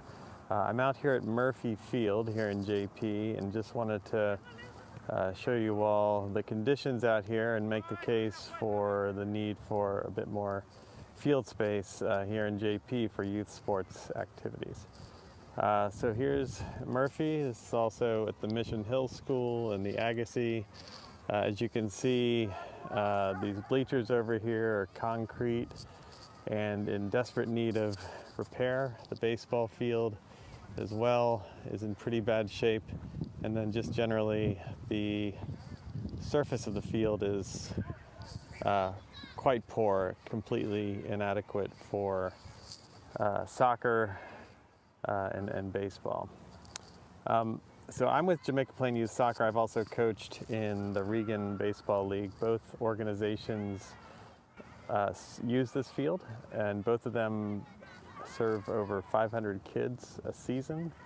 Not just Jamaica Plain, Roxbury, Dorchester, Roslindale, Mattapan, Hyde Park. So we desperately need more field space. We're maxed out. We're already in crisis mode. In fact, Jamaica Plain Youth Soccer, we need more space. We're over at English and Pagel Field, and those are great fields, but they're just not enough for the number of kids we have in the program. So thanks for listening, and would love to get a project done here. It's really super important for the community. Thanks. Great, thank you again to everybody who submitted videos. I think the opportunity to see the spaces we're talking about is one of the neat things, related to these technological innovations. And with that, I think that everybody who had signed up to testify, who's also joined us in the Zoom room, has had a chance to testify. So again, just really want to thank Chief White Hammond, and Commissioner Woods for being with us till the end here. More importantly, for all the work you do 24/7 around the clock. And for the commitment to fix the stairs, Ryan, thank you.